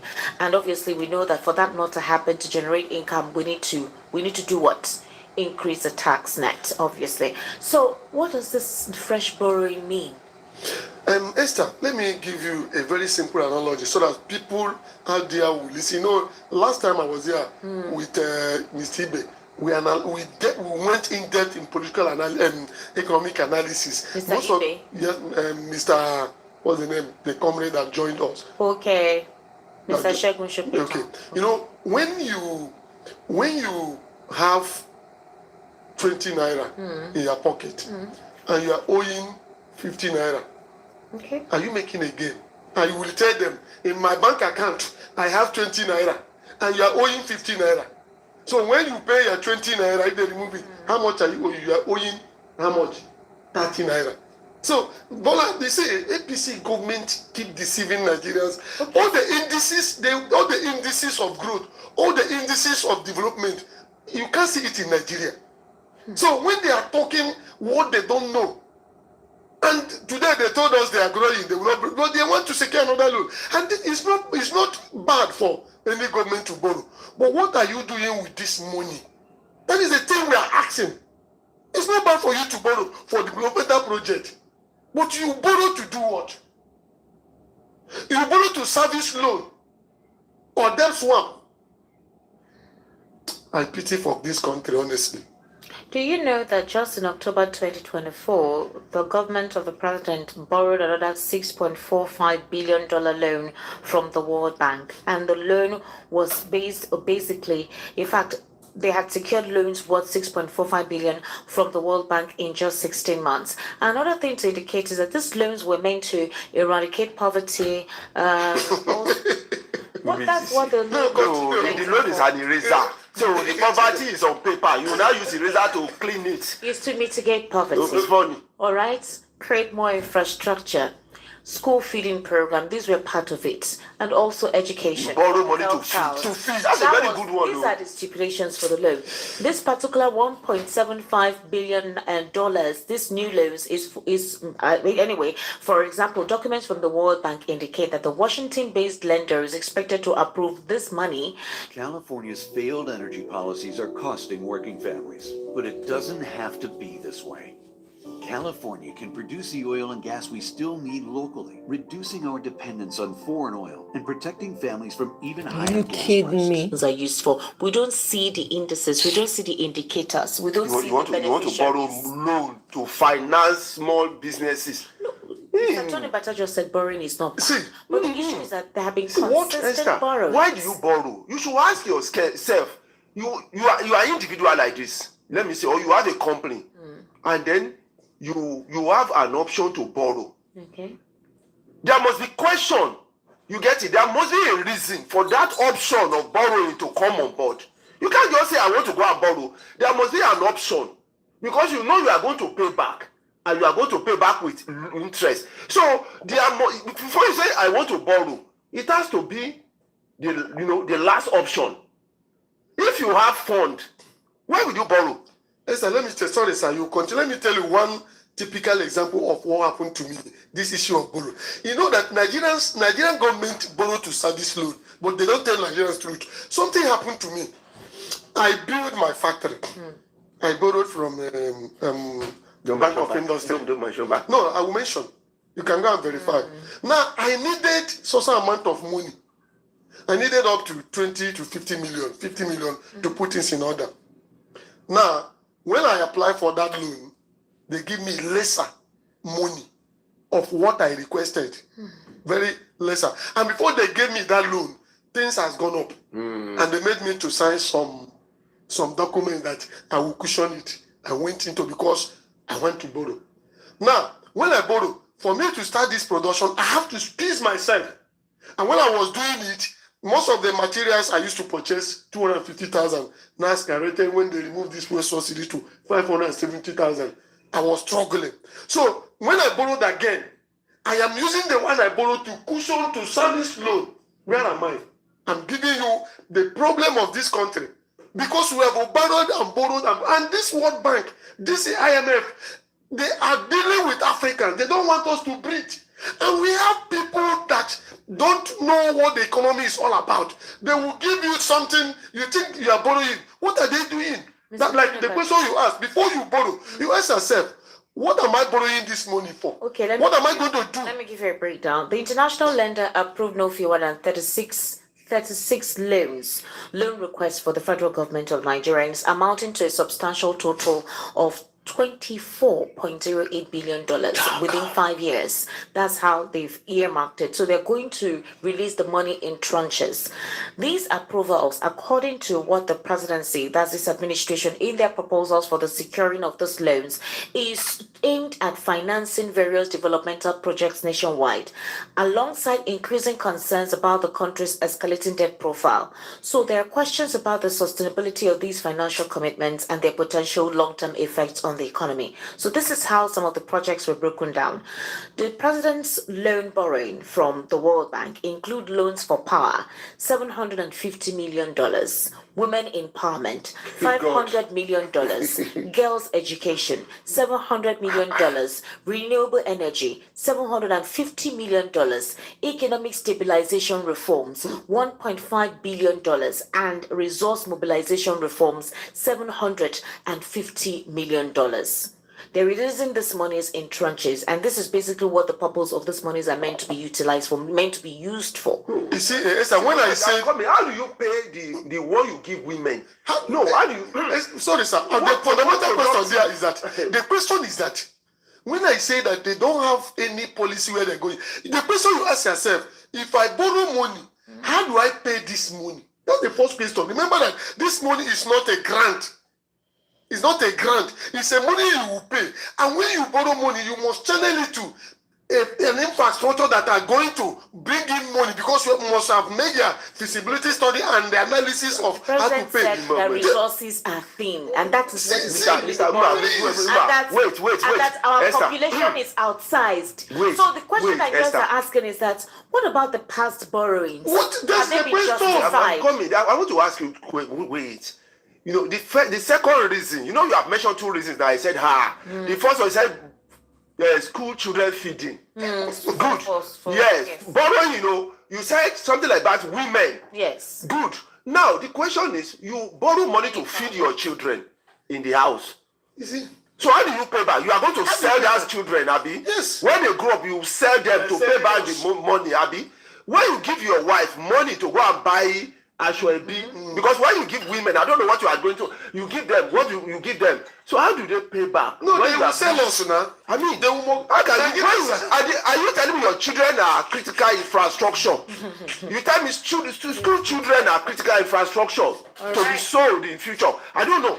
See, let me say something. Let's take a very short break. Okay. Very short break. Conversation will continue.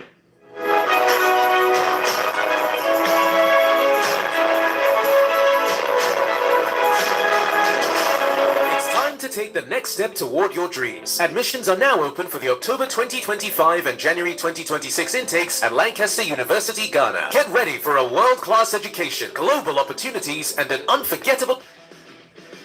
Got safety protocols? Grainger has the safety pros to call. Shop our vast inventory of safety products at Grainger.com. Click or just stop by.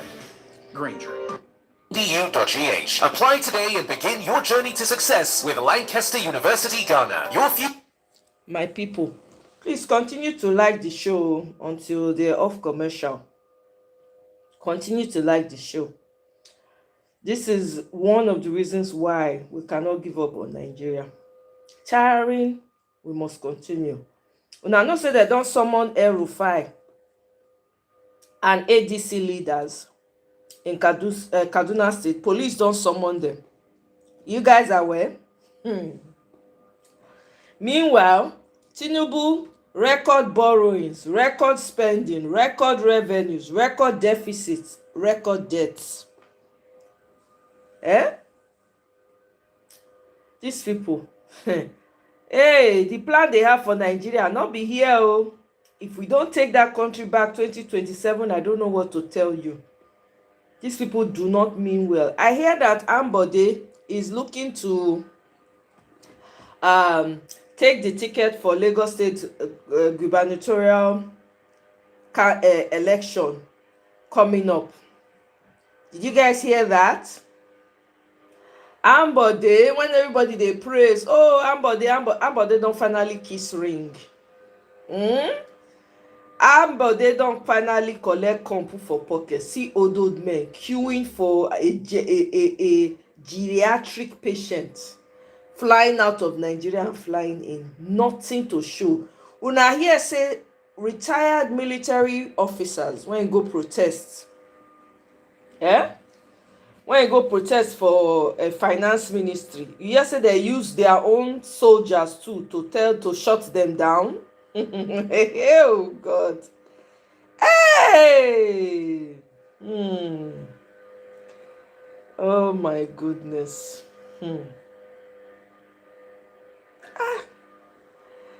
We must continue to use our voices and continue to talk. Oh, we don't have a choice. We do not.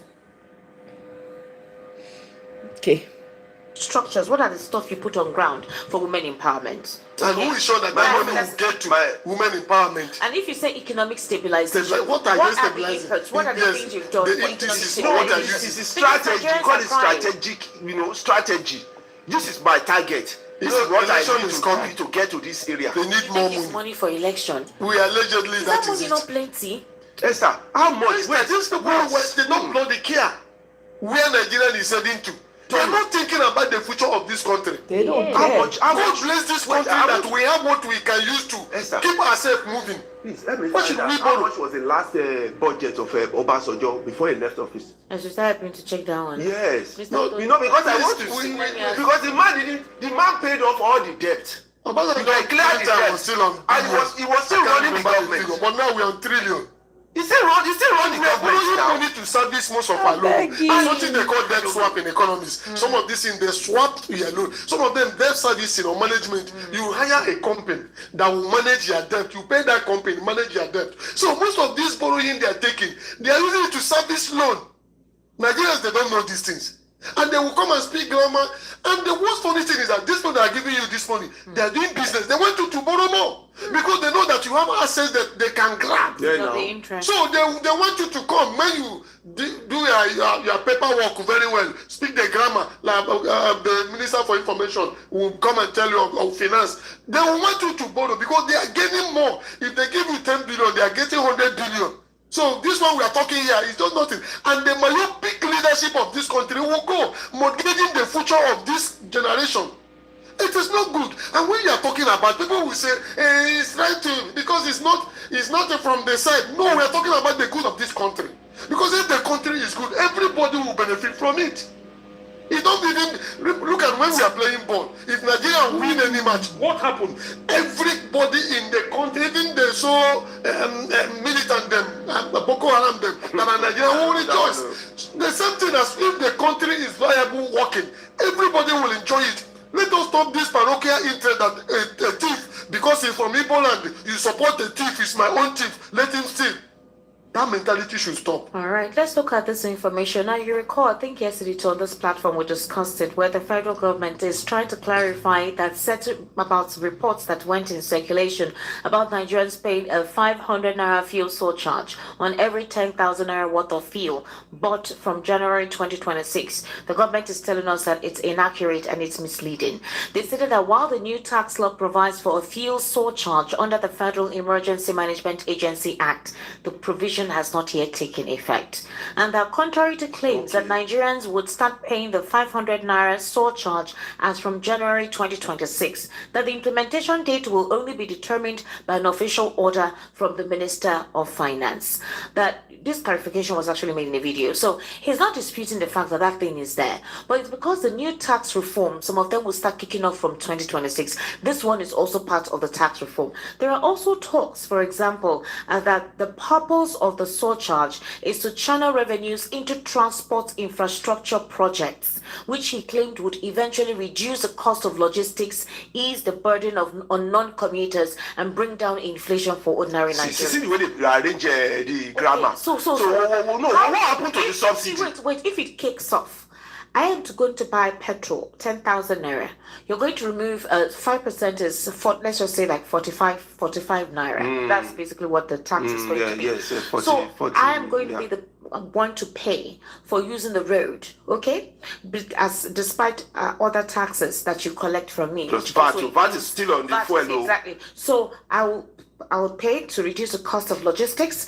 I would also... Which logistics now? Which logistics? That's what they're saying. Then to ease the burden on commuters. I don't know what easing... What do they mean by all these things? I don't understand it now. To bring down inflation for ordinary Nigerians. How? We are going to buy... So I mean that is ordinary Nigerians. I want to go and buy fuel. I'll pay 45 naira tax on it. You are telling me that you are reducing my body. Who pays the money? Is it not me? So how do you now use the money to reduce my body?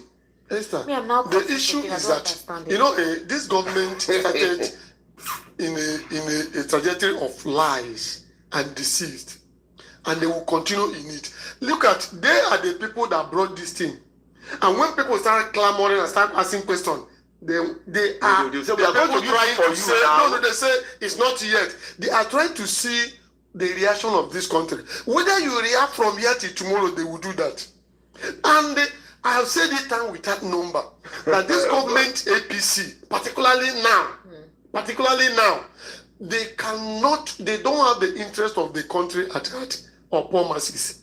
Because these are the same people. Go to bank, look at what bank is charging. Anything they will deduct. Go to fuel. What happened? You ask a very fundamental question. What happened to the fuel subsidy they removed? And they say is this. What happened to the money they are borrowing? These people, very soon they will introduce. Don't talk about the loan. Talk about that fuel subsidy. The purpose why they remove that fuel subsidy is that they will better our life. Now you are telling us that you are going to the same. You have removed subsidy now. You now had VAT. You say we are going to better our life. We are the one paying. You now add another 45 naira again. You are going to better our life. Now. All of them is still falling down to the same common man, that will poor man that carry all the burden. And still, how do you benefit? How do you better his life when you are putting more burden through tax on this common man? I don't know. You see, we have seen government. I'm coming. Wait. Let's look at. So no, last week we just discussed the increment of the passport. Have you forgotten that? Yes. That they were telling us that it will be faster. I don't care. Give me 1 month. Do I need it in it? Go and see what will happen. Even before you do that passport, those of them that are immigration will collect money for them to capture you. Prevent collecting of that. Those things. Imagine who are doing it. Their stars. It's like what custom is doing in clearing goods. A lot of multiple charges. People that are clearing are suffering. That's why you see the goods and services going up. The same thing will happen. See, and they will tell you that they said that the custom are meeting their target. I think that money is coming from the ocean. Is it not on the burden of Nigerians? They are meeting their target. Nigerians are crying. Most of the customs, I have information that any custom officer, and some of them are there, that goes home any day, 500,000 is more money. Every day. In fact, some of them, when they want to retire them, they'll put you in a strategic place for you to make your last move. We have these things. Some of them, when a lot of things that happen, Nigerians are suffering. And when you see, the foolishness of this government is that when you increase most of these things, I want to import my maybe goods and services. I imported it to this country. You said it's 20 naira. Why this thing is supposed to be 5 naira? The importer will put it there, and both of us will suffer it. The importer cannot lose his money. Do you think they don't know this? They don't know. Because they know now, and because most of them are not buying these things. That's why they are not feeling it. The fuel they use is free. The cloth, the food. Free. Every year, I think it was National Assembly that somebody asked, why are we buying cutleries every budget? Exactly. Because they don't feel what you are feeling. They have fuel. They have extra code. You are not talking about furniture. So Nigerians were too docile, and when we are talking, they say this activist. The people will not start again. We are suffering. Look at what Mordecai told Esther. He said, if you don't do anything to talk to the king, when it will start, it will consume you. So I am warning the politicians. It will start very soon one day. Who is going to be Esther in this scenario that you have? Esther is the judiciary. The judiciary and INEC is not doing what they're supposed to do, because it's the INEC that are giving these people the lever to do what they're doing. Because they will not expect the result. And look at Professor Lisa. Yes, because INEC is giving the lever, because they will not do the necessary thing to make sure that the vote of the pharmacists count. And the judiciary will stamp. They will stamp it. When the time will come, all of us will suffer it, because you are not doing the rightful thing. One, God will judge you, judge your generation. That's why most of them are suffering it. When they will be dying, you see the kind of sickness, all of them will die. Yes, they are suffering this country, and God will judge them. God will judge them. What they're doing to this generation. Let me clarify something. You said something that it is INEC that is suffering Nigerians. It's not INEC that is suffering Nigeria. We know that INEC is a big problem, but INEC is not the one suffering Nigeria. Ready to refresh your space? RC Willie has you covered with incredible Labor Day savings. Discover unbeatable deals on everything Wait, INEC is a name. INEC is a name. It's just a name. People occupy that post. Now, the person who made the INEC chairman, who made somebody INEC chairman to oversee, was voted into office by the same masses. You can see that everything we do comes back to the people. It comes back to the people. It's because true, when people they you collect something, true. You collect money, you sell your conscience, you vote. You don't know that that thing will come back to you, to haunt you eventually. That is what you are suffering now. No, I disagree with you. Sorry, sir. This 2023 election, Nigerian masses, 85% voted with their conscience. I can argue why it. Not 100%? No, why about that 25? I can't do it. Anybody can do anything. Among 12, you must have Judas. Nigerian masses, 85% voted. They defended their vote, but few people truncated it. So if they defended their vote, how did they allow the few? Because when you are more, because the institution is there. We need to take reactions right now. We need to take reactions. At this moment, former Kaduna State Governor Nasir El-Rufai is in Imo State. He has arrived in Imo State allegedly for a political engagement. He paid courtesy visits to His Royal Majesty Eze Stephen Kemjika, and basically they are talks about some certain political negotiations. He was actually received with traditional rites and kola nut ceremony. You know how we do it if you're from the East. So he commended on the cultural heritage of the people and thanked the monarch for their hospitality, describing the visit as an opportunity to strengthen bonds of friendship across regions. What do you think this means? I hope they will not suspend the man. Suspend who? The monarch? Don't talk. No, that's a very fundamental question, but I don't. It's true. It can happen. Did it not happen? Has it not happened recently? Was it last month? Let us see. Similar to, was it the month before? It's a friendly visit. It's a friendly visit. That's what it was. So the government of Imo State should do like those state governor should ban him or what. We are one Nigeria, whether you like it or not. Anybody that says division of this country is the best thing, that person is lying from the pit of hell. They're agents of darkness. That person is lying from the pit of hell. All these things help us. It's better we are more than unhealthy political. So I love the visit. I love the visit. All right, ladies and gentlemen, let's get your reaction. The number to call is 080-3692-9933. I beg, when you call, no curse anybody. Turn down the volume of your radio or step away completely from your radio set, okay? Let's have a clean and interesting conversation. 080-3692-9933. That's the number. Thank God, please, the phone will soon go off. 080-3692-9933, and the WhatsApp number is 0817-1756-338. Please help me call him. That's the number to actually send your messages to. Hello, good evening. How are you? Hello. Good evening, sir. Welcome. You're calling from a person. All right, Miss Obina, welcome. Please according to our you people there, for 10 years of APC is a waste for this country. And then somebody boasting that we are going to continue the way that this country is going today is lying for Nigerians. Many Nigerians cannot feed themselves today in this country. What are they boasting of? In stage of in war. In time of corruption, they are free. In time of security, they are free. To unite this nation, they are free. In which way are they boasting they are going to continue in this country? So they are just deceiving themselves. Thank you. That's my own opinion. Thank you very much for calling. All right. Hello, good evening. How are you? Hello. My name is Chiru. I'm calling from J. Your name is what, sir? Chiru, I'm calling from J. All right, sir. Please go ahead. Why is this from not doing? Hello? Hello, ma. Breaking, no. You said what? Why is this to do prison just like borrow money? Can you hear me, ma? Yes, go ahead. You're asking a question. Is that all? No, not pointing with man just just that part of this thing is breaking up now, Esther. Hello? Hello, good evening. How are you? Hello, I can hear you, sir. Good evening. That's VOP. Yes, sir. This is VOP, sir. What's your name, please? Yeah, this is Maxwell calling from the Surulere. All right, Mr. Maxwell. Is this your first time? First time caller, yeah. All right, welcome, Mr. Maxwell. Please go ahead. I greet your guests in the studio, All Mr. Kodayo and Mr. Tony Dr. Mbata, yeah. No, Doctor, sir.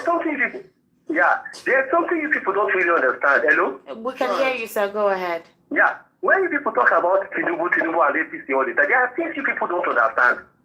Tinubu, you are saying, has worked for Nigeria. He's doing well for Nigeria. Okay. He's really doing well for Nigeria. What he said he would do is what he is doing. So why are people not getting it? When Buhari, remember the time of Buhari, when Buhari was coming in, he said change. And Nigerians never asked the question. They never bothered to ask what kind of change. And the man came and brought about change. Are you did you not bring the change? Now, Tinubu came in now. He has achieved. And he has to kind of achievement. See, there in life, it's either you plan to succeed or you plan to fail. Okay. So if you plan to fail, that is part of achievement, isn't it? So Tinubu or the APC government. Hello? Hey, what happened? Sorry, call back. Sorry. He's talking figuratively. Hello? Hello. Hey, turn down the volume of your radio. I was turned. What's your name, sir? Patrick from Amodofi. Mr. Patrick, there is still an echo at the background. Pardon? There is still an echo at the background. Turn down your radio. Turn it off. I don't. 08036929933. That's the number to call. 08036929933. The WhatsApp number is 0817175638. Hello. Good evening, ma. Good evening, sir. Welcome. What's your name, please? Yeah. I greet your guests, Oga. I greet everybody, sir. Good evening, sir. Good evening, sir. Please, what's your name? My name is Robert. I am calling you from Apapa. All right, Mr. Robert. I think what your analysts have discussed so far is the truth. What is going on in this country? Even myself, honestly, I am just tired. I don't know, because it's like we are just giving ourselves a heart attack. The people that we are able to complain about, they don't care about us. Hello? Wow. No one don't receive call. Hello, good evening. How are you? Elsa, good evening. Jehovah Berger, welcome, sir. How are you, sir? Look, Elsa, I'm not fine. Elsa, the way things are going in this country, I'm not fine at all. Sorry. I'm so angry. When you ask that man to talk small. What are we talking small again? We're almost dying. Almost everybody is dying in Nigeria. And they're asking that man to talk small. Maybe not very don't say you should calm down. You should not have BPO. No. All of us are having BP now. I'm telling you before God, man. God bless you, sir. Mr. President is having enjoying himself alone. Nigerians are dying. I tell me to calm down. What am I calm down for? Nigerians are dying. Don't cry. Joe. Sorry. Sorry, sir. Sorry. Sorry. Sir Joe. Sorry, okay. We're all feeling it. You see, my job is to make you feel good. That's why you're pretty through the woman. pain. Smile through the pain. 0036929933. Hello, good evening. How are you? Yeah, good evening, Sister. Good evening, sir. What's your name, please? Yeah, I'm Mr. Peter Williams from Satellite. All right, sir. Please go I ahead. greet Kundaya, my brother Tony. All right, Good evening, sir. When I was him now.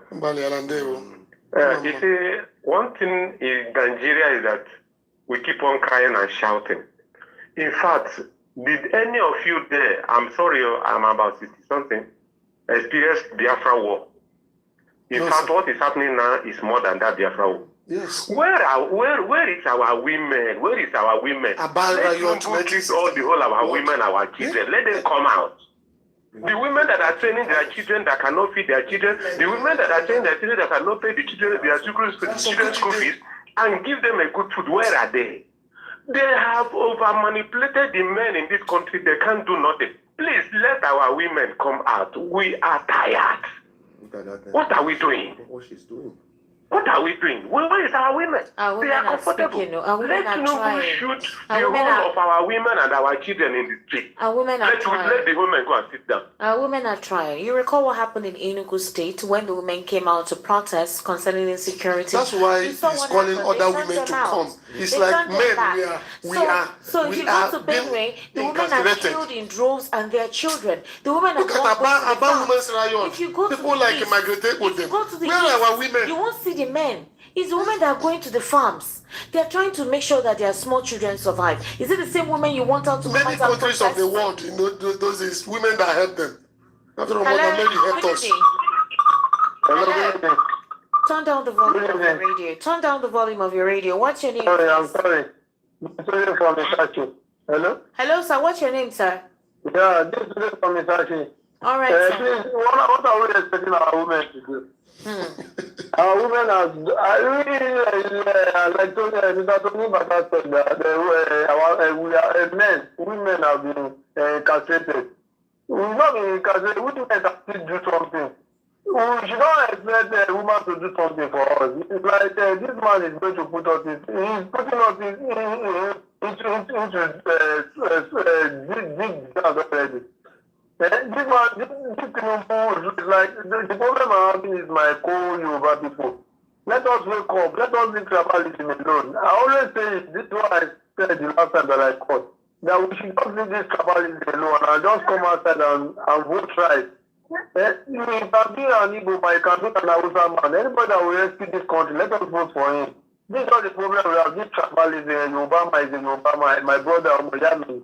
This is not the problem I'm having in this country. This is actually that Ready-to-eat meal delivery services are not created equal. At Factor, it's personal. Everything is done from scratch every single day. Nutrition and flavor is first and foremost when we create any dish. Sign up for Factor today and get 50% off your first box at factormeals.com.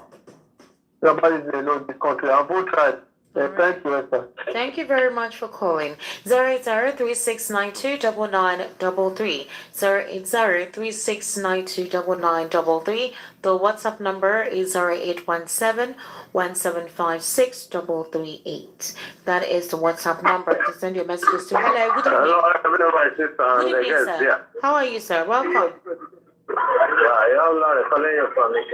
All right, sir. Welcome, sir. Please go ahead.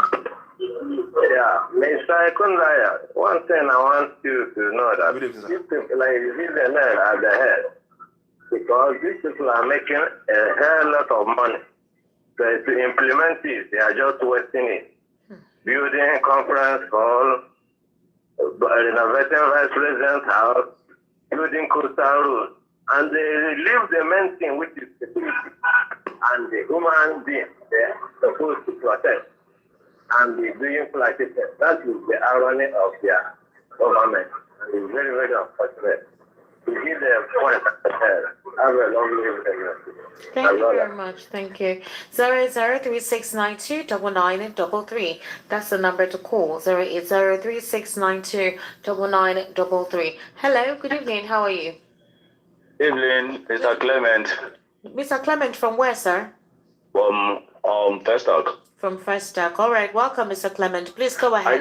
Let me just go straight to the point. Thank you know, when APC government took over power from Jonathan.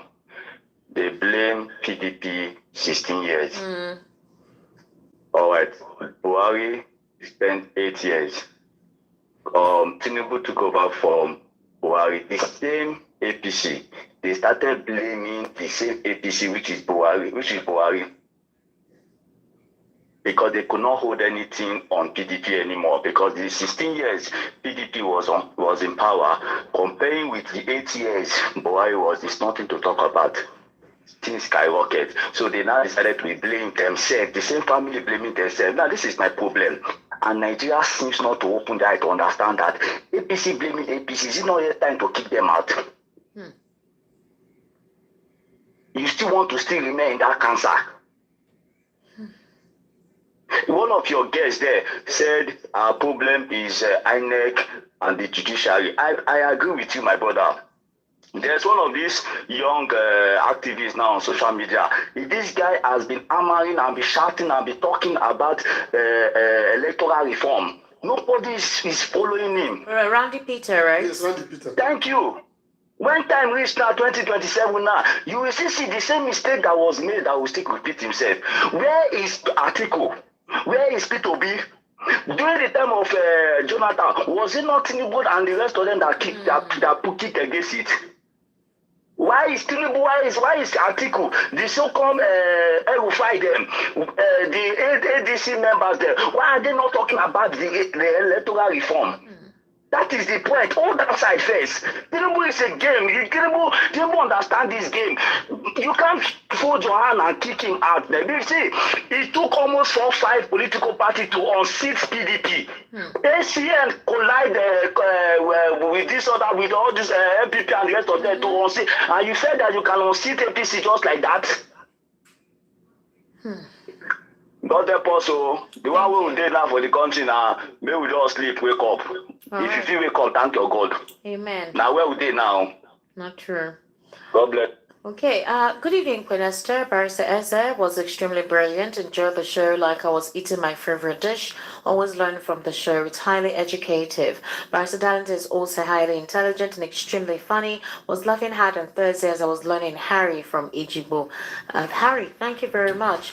Greetings to Esther and the guests. When APC came into existence, PDP never treated them the way they are treating other opposition parties now, but they kept on boasting that they are not afraid of any opposition party. What was their reason of not allowing opposition parties to hold their meetings? Do they want Nigeria to be a one-party state? They must allow other parties to operate freely, the way PDP allowed them to operate freely while in opposition. After all, Nigerians witnessed what they did as an opposition party. APC, there is Gordo, Mr. Tony from Okota. All right, those supporting APC blindly should open their eyes to see how they are destroying democracy in Nigeria with insecurity and thuggery before they start crying later like past leaders who have suddenly realized their mistakes when they were in power. Chairman from Agbara. Good evening. Good evening to you. Good evening, Esther. Good evening, Mr. Tony Bata, Mr. Kundaya. My name is Emmanuel Hope Discovery. Esther, sometimes you ask your guests questions as if you're not living in Nigeria at all. APC was structured on a frivolous agenda. It is going to be unfair to convince people to believe that APC is going to make Nigeria a better place for every Nigerian to strive. The best thing Nigerians must do is to vote out APC. But if you people do otherwise, sorry for all of you. I wish you well. You know they're Nigeria too. Okay, Osi Morale, thank you so much. He's blessing all of us. Osi Morale, thank you so much from, I think, Tauri Lamaja Cantonment, Atikeja. Thank you so much, Osi Morale. Good evening, Esther, Mr. Mbata. The strange politics that has been trending in Lagos is now taken to the Federation. During the 2025, many politicians, including El Rufai, said that President Tinubu will develop Nigeria the way he developed Lagos. I think you're referring to 2023 elections, not 2025. The way he developed Lagos, and we told them that claim was not factual, but but what they did with INEC glitch. Now it seems politics of Lagos is now fully out, which includes political intolerance, politics of acrimony and bitterness, autocratic and totalitarian leadership. It seems now that everywhere is now cornered and being suffocated. Amici from Mafuruku. Good evening, Esther and the guests. The subsidy money, wasteful, unnecessary, unfruitful traveling of the president, taxing the daylights of Nigerians, buying of yachts, escalates, SUVs for senators, 300% increase in building houses for judges, renovation with donations of billions by the First Lady and the Son. All this money is not enough to do free education from primary to university. Also, it's enough to fund health and other dying sectors of Nigeria. Student loan is a low-grade mind idea. Remember ASUP, resident doctors and nurses are going on strike. What is the priority? Is it for the elections, destroying opposition parties, or the people? That is my point. It's a shame the worst of us is really the best of us. Truly, there was a country. This is Daya from Fagba. Good evening, Esther. Good evening, Mr. Mbata and Mr. Kundaya. My name is Gabriel from Ikorodu. It hurts when you hear some people supporting APC and the government of Ashiwaju and that have brought this untold hardship and pain to majority of the citizens, and even wishing he should come back in 2027. Does it mean that these men are not experiencing this hardship and hunger in the land? For those who complain about the constant travel of Mr. President, of course, that was part of what he came to the seat of power to do. He has shifted his office into the air since he was sworn into office. How many presidents of other countries of the world has visited Nigeria? The constant travel suggests that Nigeria is not attractive and not a place to be desired. They know what to do to make Nigeria good and attractive, but they lack the willingness to do it. We can't think of a better governed country when we have this Okay, guys. kind of president at the helm of affairs. So this is why we need. Here's the thing. I'm going to play a video of Tambuwal. I think it was on Arise News. Tambuwal. I want us to listen to what he had to say. But before I do that, I want us to read PO's, my president's response to this madness, this travel. When you're tipping, they do. So Peter Obi says, when home is not conducive to the president, from all indications, our president is not finding his home in Nigeria conducive for a long stay, and it should be concerning to us. Just yesterday, for the opting time, Mr. President waves the nation goodbye again, barely 6 days after his return to Nigeria, after he spent 15 whole days for just a 5-day engagement. He is now heading for about his 10th trip to France in 2 years, this time for his annual holiday. It does look like Mr. President is running away from Nigeria at every slight opportunity. And one would wonder why so much of his 2 years in office has been spent on holidays or away from the very country he was elected to preside over. Meanwhile, at least 79% of Nigerians have been reported to be facing food insecurity, that is over 180 million people facing hunger. Nigeria just last month was declared the worst country to give birth. Now they hear, and just weeks ago, the worst place to live. This is why Tinubu is running every chance he gets. And he has 50 or 100 convoys with the world's worst life expectancy. We deserve a president with all hands on deck to solve these issues. Across Nigeria, last month alone, while Mr. President was on one of his very many trips, over 50 people were unalived in the horrifying mosque and village attack in Katsina, with over 60 people kidnapped. This is exclusive of the many bandit attacks and kidnappings just last month.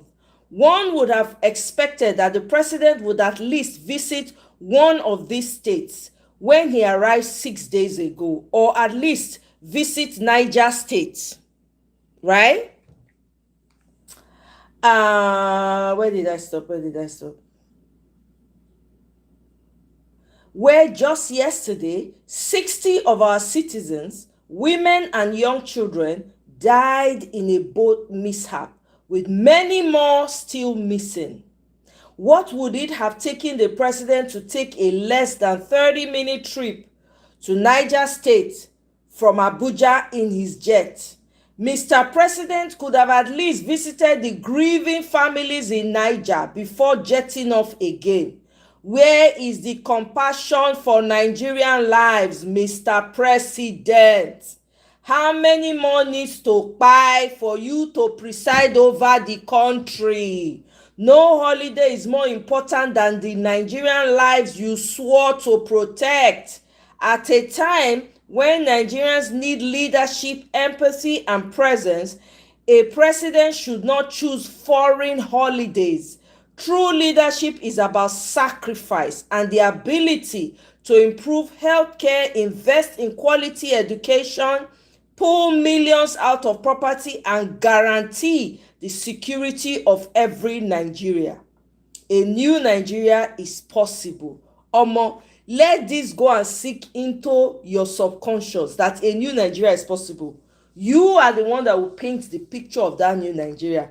Do not be carried away by the news of gloom and doom in Nigeria. Make sure your conscious belief about a new Nigeria is rock solid. Don't let anybody take that away from you. Okay? Now, let me go to some of the comments. Salako says here, Uncle Ayo, he says, Bola lives abroad but visits Nigeria. He only visits Nigeria to announce more tax, restock his duffel bag with dollars, and go to the next destination. Soft life president. As for the rest of us, nothing for us. We need to change our circle. Another one says, God's will one quote says, Tinubu is senile and a pitiful geriatric. Tinubu is exhibiting severe loss of cognitive abilities and degenerating motor skills because of his old age. It is self-evident that Tinubu is currently neither fit to serve nor govern.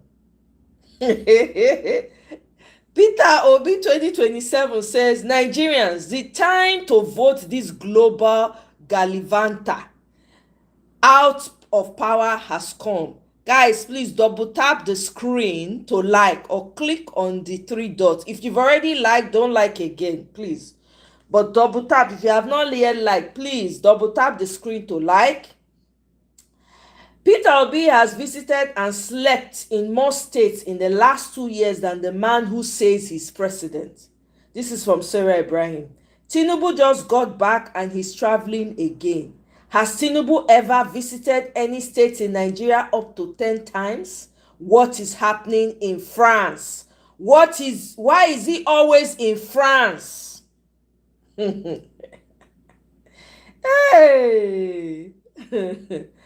This one is from Velele. Says Tinubu just jetted out again 10 days ago in France, UK on a working vacation.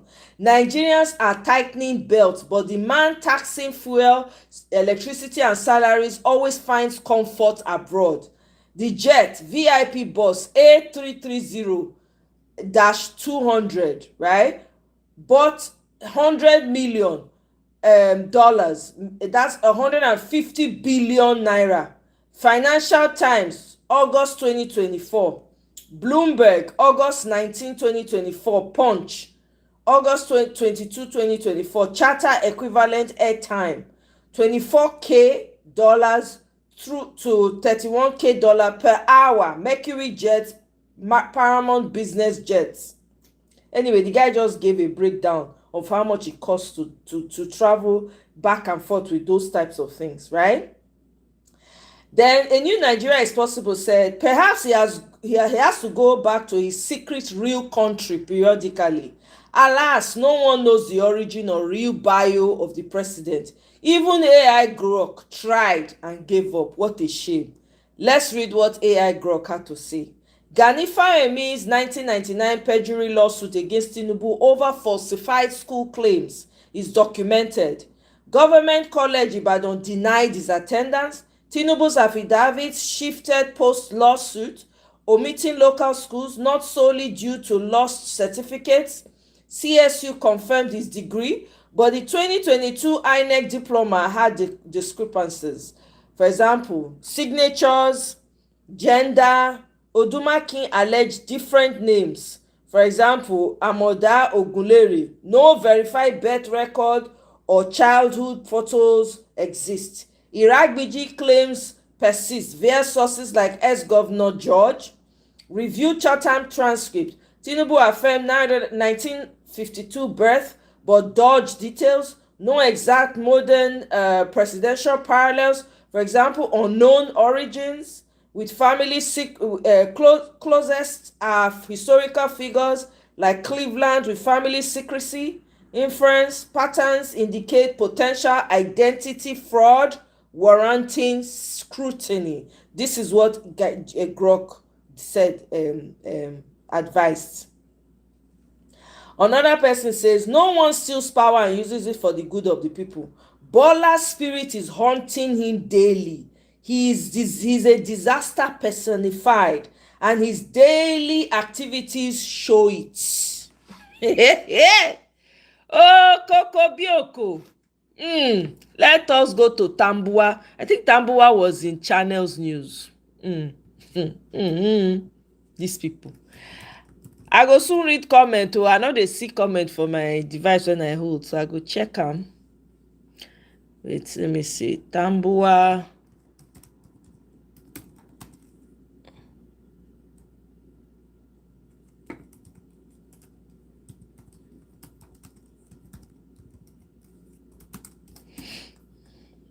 Let's see if they separated the picture.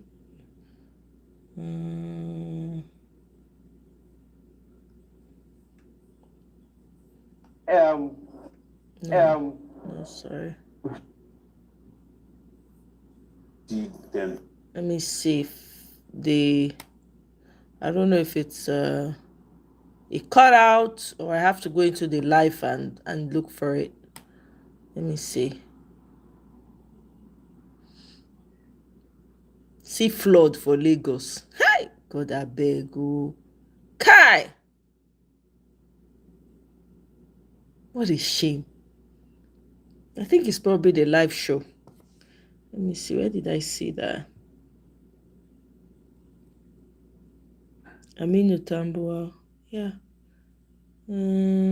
Yeah, it's probably the live show. Let me go into the live show. And then we'll wrap it up for the day. Have you ever seen them?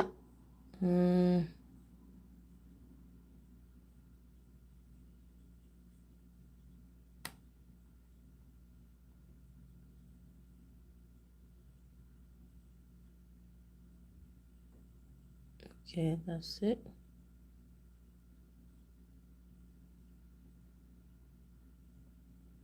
Let's hear what he had to say here. Okay. The suspects are Mahmoud Usman, also known as Abu Bara Abbas Mukhtar, who is described as the Emir of Ansaru, and his deputy Mahmoud Al-Nigeri, also called Malam Mahmouda. They were recently captured during security operations. According to the DSS, the charges against them include leading a terrorist organization, funding its activities, recruiting members, and planning violent operations nationwide. The arraignment of the suspects, according to the Department of State Services, is expected soon at the Federal High Court in Abuja.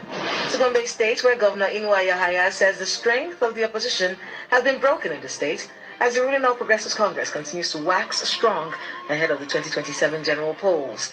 He made the remarks at the government house while receiving a political heavyweight who defected from the People's Democratic Party, PDP, to join the ruling All Progressives Congress, APC. Supporters of the People's Democratic Party from across the north-central states have staged a protest in Jos, Plateau State, rejecting zoning of the party's 2027 presidential ticket to the south. The protesters, who marched along Yakubu Gowon Way to the PDP secretariat, caused heavy traffic as they chanted solidarity songs and displayed placards.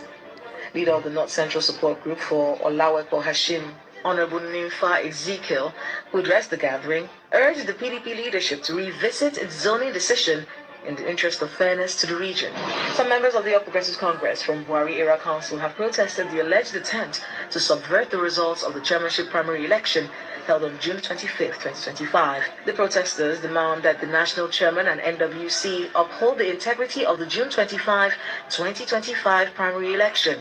insisting that the winner of the primary election be affirmed without further delay in line with the constitution of the party. Our president, a founding father of this party, will not engage in such calumny, cannot descend so low in subverting the will. I would not head in democracy where people come and change result overnight. After winning an election, you come tomorrow morning and you should change the name. The Civil Society Legislative Advocacy Center, CISLAC, has called for stronger collaboration with the Federal Character Commission to promote transparency, accountability, and fairness in governance, stressing that equity in representation is crucial to national unity. The Executive Director of CISLAC and Head of Transparency International Nigeria, Mr. Awal Rafsanjani, made this statement in Abuja during an advocacy visit to the Federal Character Commission.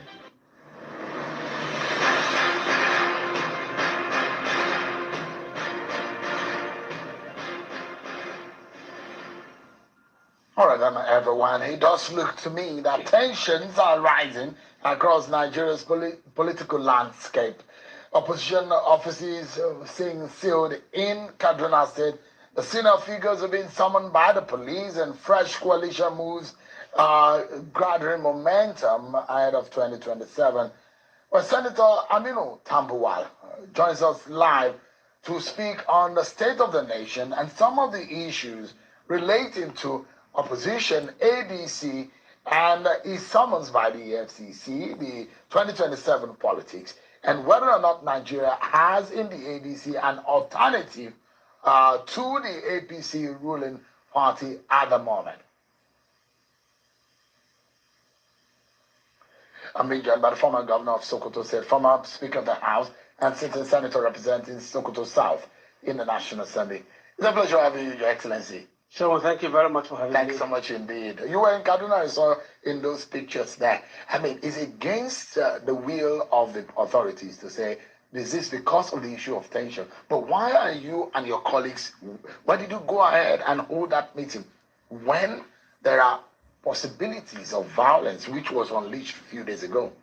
Well, thank you very much, Sharon. Let me start straight up by making reference to the Constitution of the Federal Republic of Nigeria, which is the grand norm, particularly Section 39(1) and Section 40.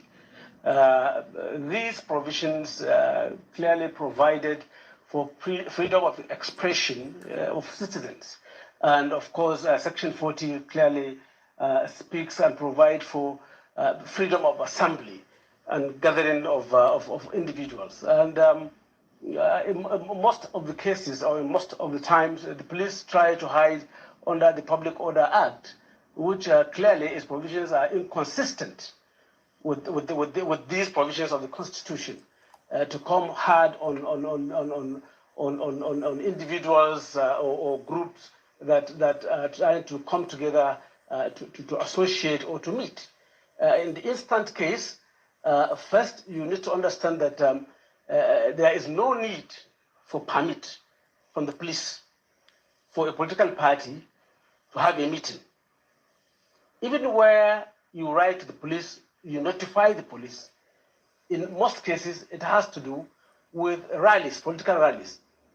And the whole idea is for the police to provide security at the rallies and to guide political parties not to have clashes on particular days and times, and for them to meet at particular venues. It's just for guidance, and not for the police to say you cannot meet and you can meet.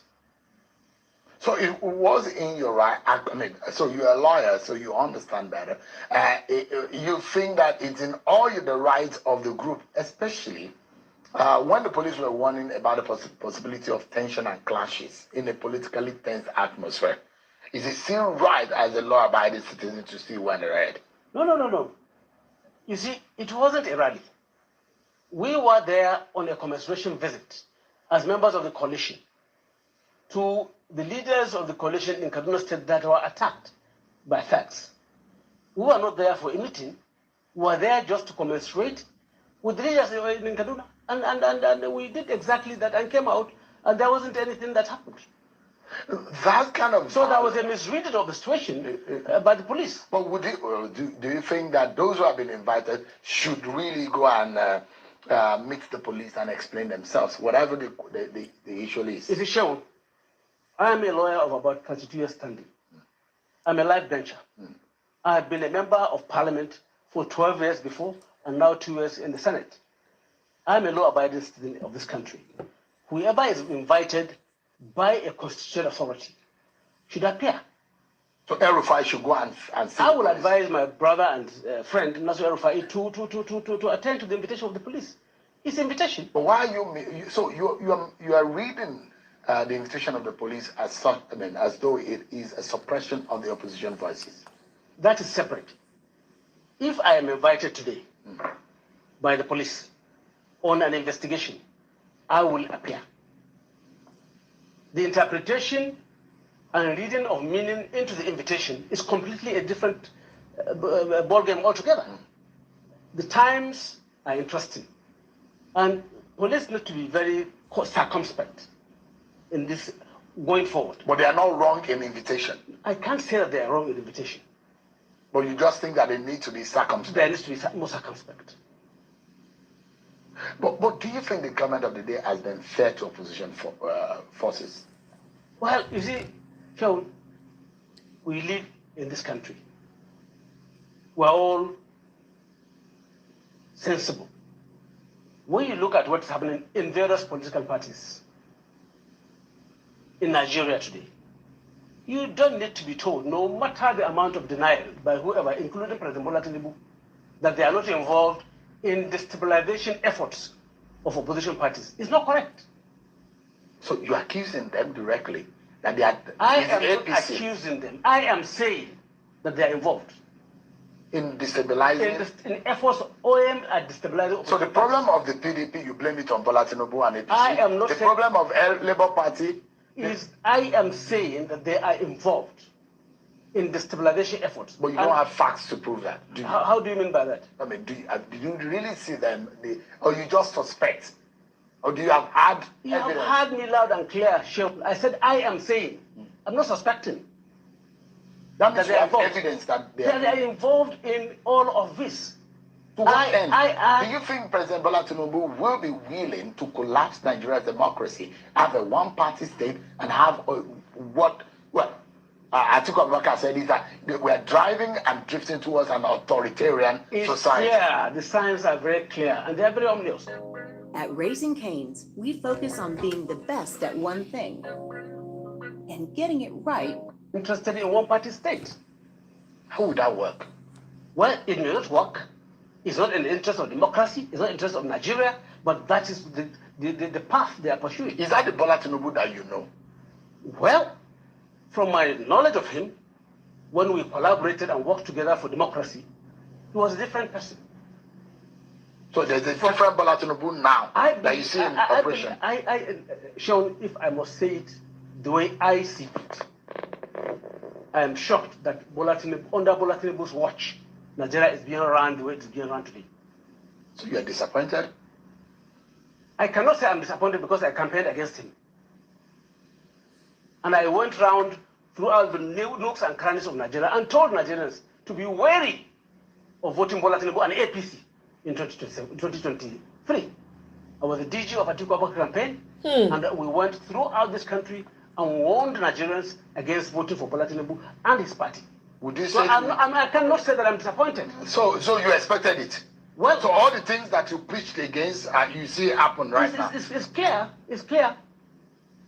It's very clear. You look at it and you imagine that this was a Bola Tinubu that single-handedly pushed a lot of force and weight behind your speakership. Yeah, of course. That's why I said, yes, he is appearing to be different from what I used to know of him in the past when we collaborated. And you were in the same party before as a governor? I was in the same party with them, but I left. What did you see? What happened? I saw the way APC was driving Nigeria to where it is today, as far back as in 2018. And I left in August. No mention. And even when my colleagues, about 6 governors, came to me to appeal to me to remain at APC, I called them individually after my consultation and said, look, I have not seen any clear direction, even if President Buhari of blessed memory comes back, that things will get better. I would rather pull out of the APC and allow you to go. Their concern was even whether I was going to win an election to return as governor. So I said, look, If that is the will of God, so be it. But I better stand out to be counted as having opposed what is going on than to continue and return as governor of Sokoto State for a second term. You must have had a very tough time, a difficult one at that. Your former political allies, your friends, now have become political opponents. And those who have helped you politically, Bola Tinubu on one and Nyesom Wike on the other hand. It's a tough one for you, isn't it? It's collaboration. It's not anything tough. Once it is about the country. Once it is about being altruistic and nothing personal. You have never had me taking on Bola Tinubu personally. You have never had me taking on Nyesom Wike personally. We disagreed in principle on the way direction of things are going. I had no problem personally with President Goodluck Ebele Jonathan, but we disagreed. And I left PDP for APC. And when I presided over the House of Representatives, we had our back and forth on so many policy issues. It wasn't personal. But when it mattered the most, there are those who say Tambuwa left his friends. Why? Why does it look like at the very nick of the time that some of your friends need you the most? It's not about my friendship with you. Shaun, if today, and I'm saying this with every sense of responsibility, Vice President Atiku comes in here and Nyesom Wike comes in here and requests this my phone, which is personal to me. Today, I will personally give it to Nyesom Wike. Oh, so he's more friend today than Atiku? As a personal friend. Oh. But when it comes to leadership of this country and leadership of the people, tomorrow, not even today, I would rather support Atiku than Nyesom Wike. So you believe in the leadership of an Atiku than a Nyesom Wike? It's nothing personal. It's about this country. And we are seeing it. Can I have the interest of the country at heart and be rooting for Atiku? I have never What kind of this thing is that? Only when you have an understanding with someone and you go against and outside that understanding that you betray. But he told you that he wanted to be president. I was also running. He made me in the race. I was running for president of Nigeria. I have been in contention since 2012, 2013. My friend Nyesom Wike was not in contention then. And I remained in contention and in the political calculus of Nigeria for presidency of Nigeria since then. He decided to join in 2022. So who met who in the race? So did he tell you he was going to run? He gave me the indication, in fairness to you. But did you tell him? That I was running? Yeah. He met me there. He knew that you were running. He knew that I was running. But one of the things that pains Nyesom Wike is his friend. He's a very good friend, Aminu Tambuwa. When it mattered the most, he swung the votes to Atiku Abubakar. That is an everlasting political betrayal. It's nothing personal. It's not political. It's when you say betrayal, it's when you have an understanding and you go against understanding. So at the time, you thought that rather go with Wike, you rather we pitch a tent with Atiku Abubakar. Yes, it wasn't a betrayal. And it's not about political survival. No. It's about the interest. I told you, it's about the interest I see, the way I see it, of the country. And I am maintaining my position that even tomorrow, I would rather support Atiku Abubakar to be president of Nigeria than support Nyesom Wike. But if it is something personal, I will do with Wike. Do you think that you owe Bola Tinubu? Owe him what? Everybody knows this common story about how he helped you to become speaker. He supported me to become speaker. Let me tell you, Shaun, we engaged with President Bola Tinubu, then Asiwaju Bola Ahmed Tinubu, about 3-4 times. He had initially given indication for the ACN caucus to support my sister, Mulukata Ajola. And I went to engage him time and time again. And we ran the numbers. He saw it clearly. He is the political strategist. He saw it clearly that I was going to win. And then he was convinced that, okay, instead of him to support Mulikat, that may end up not winning, he would rather support me. And go and subtract the votes of ACN, all of them, about 50 something of them from my votes. Add that to Bulikat, I would have still won. Do the math. I would have still won. That's not say he didn't support him. Because there are those who say even against your party, there are the alliances that Bola Tinubu stuck out for you was very significant. And there are those who say maybe you could have paid him back. How? With some goodwill. I told you when we were talking about leadership of the country. You have Atiku running, you have Bola Tinubu running. I will not support Bola Tinubu. But if Atiku is not running, if it's Bola Tinubu against Peter Obi, for example, then when that situation presents itself, I will make my position clear. Well, are you still planning to run for president? Not at this moment. But it's something that is still in the offing. Well, I leave it in the hands of God. But there could still be a president, Aminu Tambuwa. You've had this dream. It's in the hands of God. But it's not impossible. Of course, it's in the hands of God. Is Atiku right? I believe it's running. What kind of question? This guy is a gossip journalist, so I'm sorry. Those who say, let the South finish. So he's just picking people's brain and they sit there. I said it loud and clear that there's only to the South. And you think that in all of those calculations, Atiku should still run? Looking for gossip. That the South of the years that civilian rule returned to Nigeria from 1999, if you add the years of Olusegun Obasanjo, 8 years, you add the years of President Goodluck Jonathan, 6 years. 5 years plus. 5 years. 5 plus 8 is how many years? 13. 13. Plus 4 of Bola Tinubu. Yeah, that would be 17. Add 8 years of Buhari plus 2 of Yaradua. 10. So for me, the arguments are there. But I want us to focus more on who can do the job. So you prefer, you think Atiku is better than getting the job done than Bola Tinubu? Oh, of course, yes. In what way? How do you think Atiku is better than Bola Tinubu?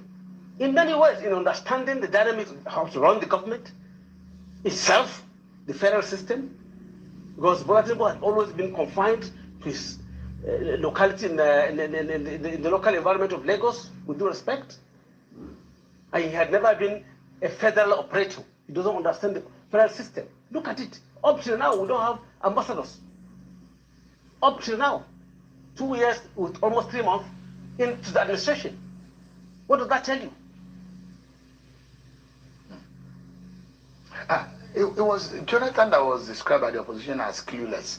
But the way you are talking right now, they say Tinubu is not Jonathan. That's what they say. Well, they say Tinubu is not Jonathan in terms of political machinations. But when you're saying that Tinubu does not know some things, as far as running this government, I'm talking about governance.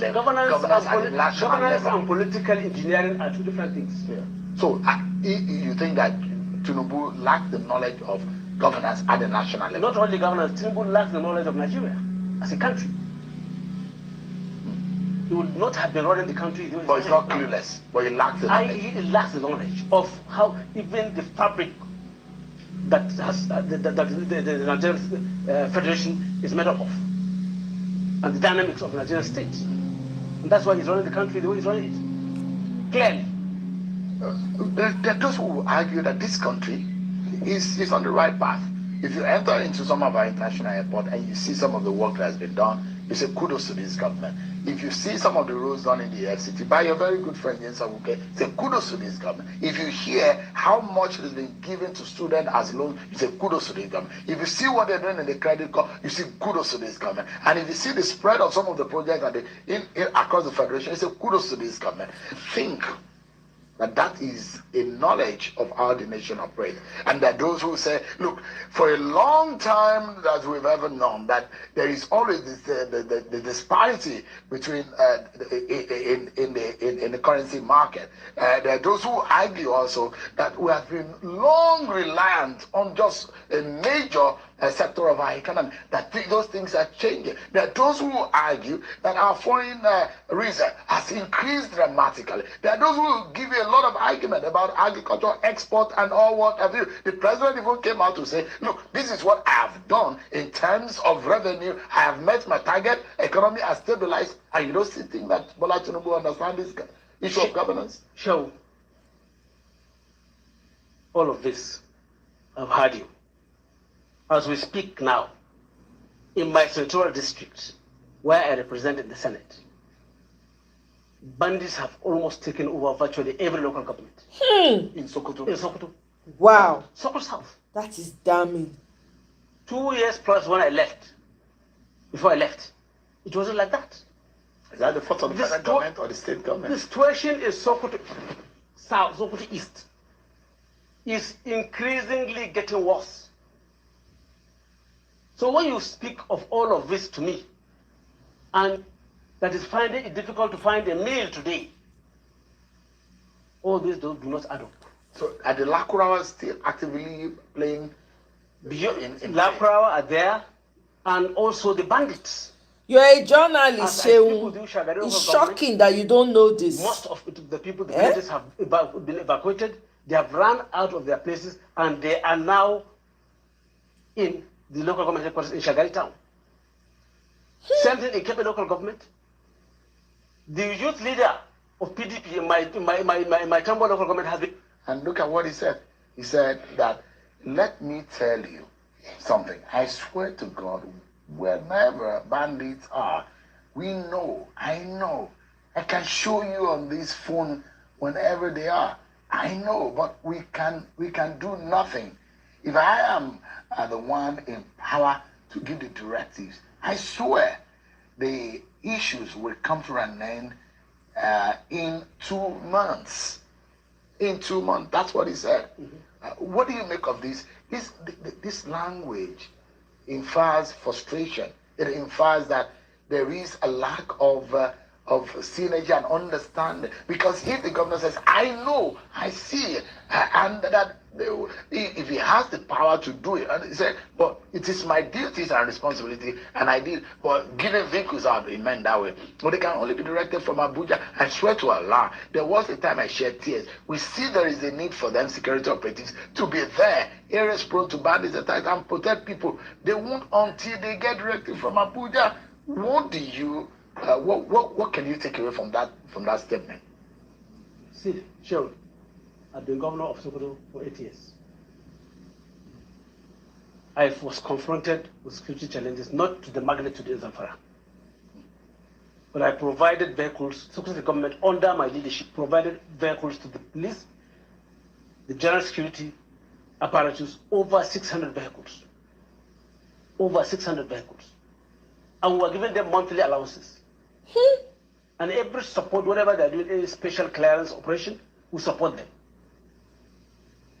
It's very frustrating when a governor cannot give instructions to either the commissioner of police or the brigade commander. The houseboy be that now. Until he clears from the center. That is the reality of the situation. Damn. I'm not surprised at the way the governor of Zamfara spoke. It's out of frustration, and that is the reality on ground. I'm not holding brief for the governors, but that is their own situation. How can we reverse this trend? What can we do to fix it? You've been governor, you're a senator, you've been speaker. That's why I told you that I believe that we should support the idea of state police. How will it work specially for us in terms of, you've schooled abroad. You understand how some of these things operate. What tendency or what dynamics do you think will perfectly fit the Nigerian situation? Okay, sure. I attended courses in schools abroad. But my primary, my secondary, my university, all in Nigeria. Local breed. Local breed. So, but I've been attending courses. And I've been going out of the country and seeing things, how they work in other countries, and I feel I hope how one day all of this will now be same with our situation in Nigeria. You see, you need to recruit more into the Nigerian security system. More personnel, more boots on the ground. More of empowering them with the right tools of work. their welfare, remuneration, is also key. When a soldier, a policeman, a DSS personnel gets killed on the battlefield, what happens to his family? This welfare scheme should go beyond their own immediate selves. It should cover also what happens to their families. When you get this right, with the right splitted teams, you can confront this. Give me a moment, Governor Tambuwal. We need to go on a break, and when we return, our conversations continue with Governor Aminu Tambuwal, former Sokoto State Governor, sitting senator in the Senate, and the former Speaker of. And to a very large extent, neutralize, the government was able to, the security forces were able to neutralize a number of their camps. I can only tell you that I used to hear names of people like Turji, Dogo Gide, but I've never had any encounter or seen any of them. So I cannot claim to say that I know them. You never engaged the bandits when you were a Sokoto governor? Well, maybe I can say we did through backdoor channels and sending people to talk to them and speak to them to understand that, look, what are your grievances? Tell us your grievances. Were you able to pay them to calm down too? No, not to pay them. What we were able to do was to take over their arms, surrender their arms. That program, we actually carried out such a program. But when your friend El Rufai said that the federal government is like a state policy of paying the bandits, do you have that kind of knowledge? I am not aware that anybody is being paid, to be honest with you. I cannot claim to say that I know that anybody is being paid by either federal government or state government. Are these bandits from Nigeria or outside of Nigeria? I think it's a combination, okay, of foreign elements and Nigerians. You know, with the problems in the Sahel, particularly from Libya. Downwards, we've been having this problem in the Sahel and West Africa. And people really don't remember that this problem did not start today. You remember when Chad was almost like a failed state under either Wukunu Wadai or Hisn Habre. There was influx of light weapons into the country as far back as that time in the 80s. So this problem has been there for long in the Sahel. So, and our borders are not properly manned, so you can't say that there are no foreign elements in this banditry. There are. It's criminality. It's business to them. They are making money out of it. So it's a very, do you think it's a bit more tricky or trickier to handle than Boko Haram, where they have a seemingly unified objectives and purpose? Boko Haram, you can say that they have a command structure, it's ideologically driven. You can clearly see this banditry. I mean, yes, they have some leadership, but even amongst them, they fight themselves. Sometimes they fight themselves. So it's hard to understand. Yeah. It's not the concept that they are remnants of political thuggery out of an election also. Is that tendency also there? There are political tendencies to the banditry that we see. Well, from my experience, I cannot say that I have ever identified any political thug being involved in banditry when I served as governor of Sokoto State. Or who transited into banditry. Who transited? I can't remember. Senate Bill 7. You're trying to backtrack. We see what you are doing there, Shehu. We see what you are trying to achieve there. Yes. Eh? You say you don't know of any, so you are wanting him to debunk. To what I know in Sokoto when I served as governor. These people, and I told you, as we speak now, my senatorial district is under siege by the bandits. So I'm appealing to the federal government to do the needful. Send with immediately some reinforcement to Sokoto to really contend this situation. Can we consider building fences, building walls in Nigeria? On our borders? I know they are large. There are those who say it should be one of the measures. Even President Trump, who said he was going to build walls, has he really been able to build those walls? So I think you don't buy that idea of it's more of really not just words. Getting to the root of this problem.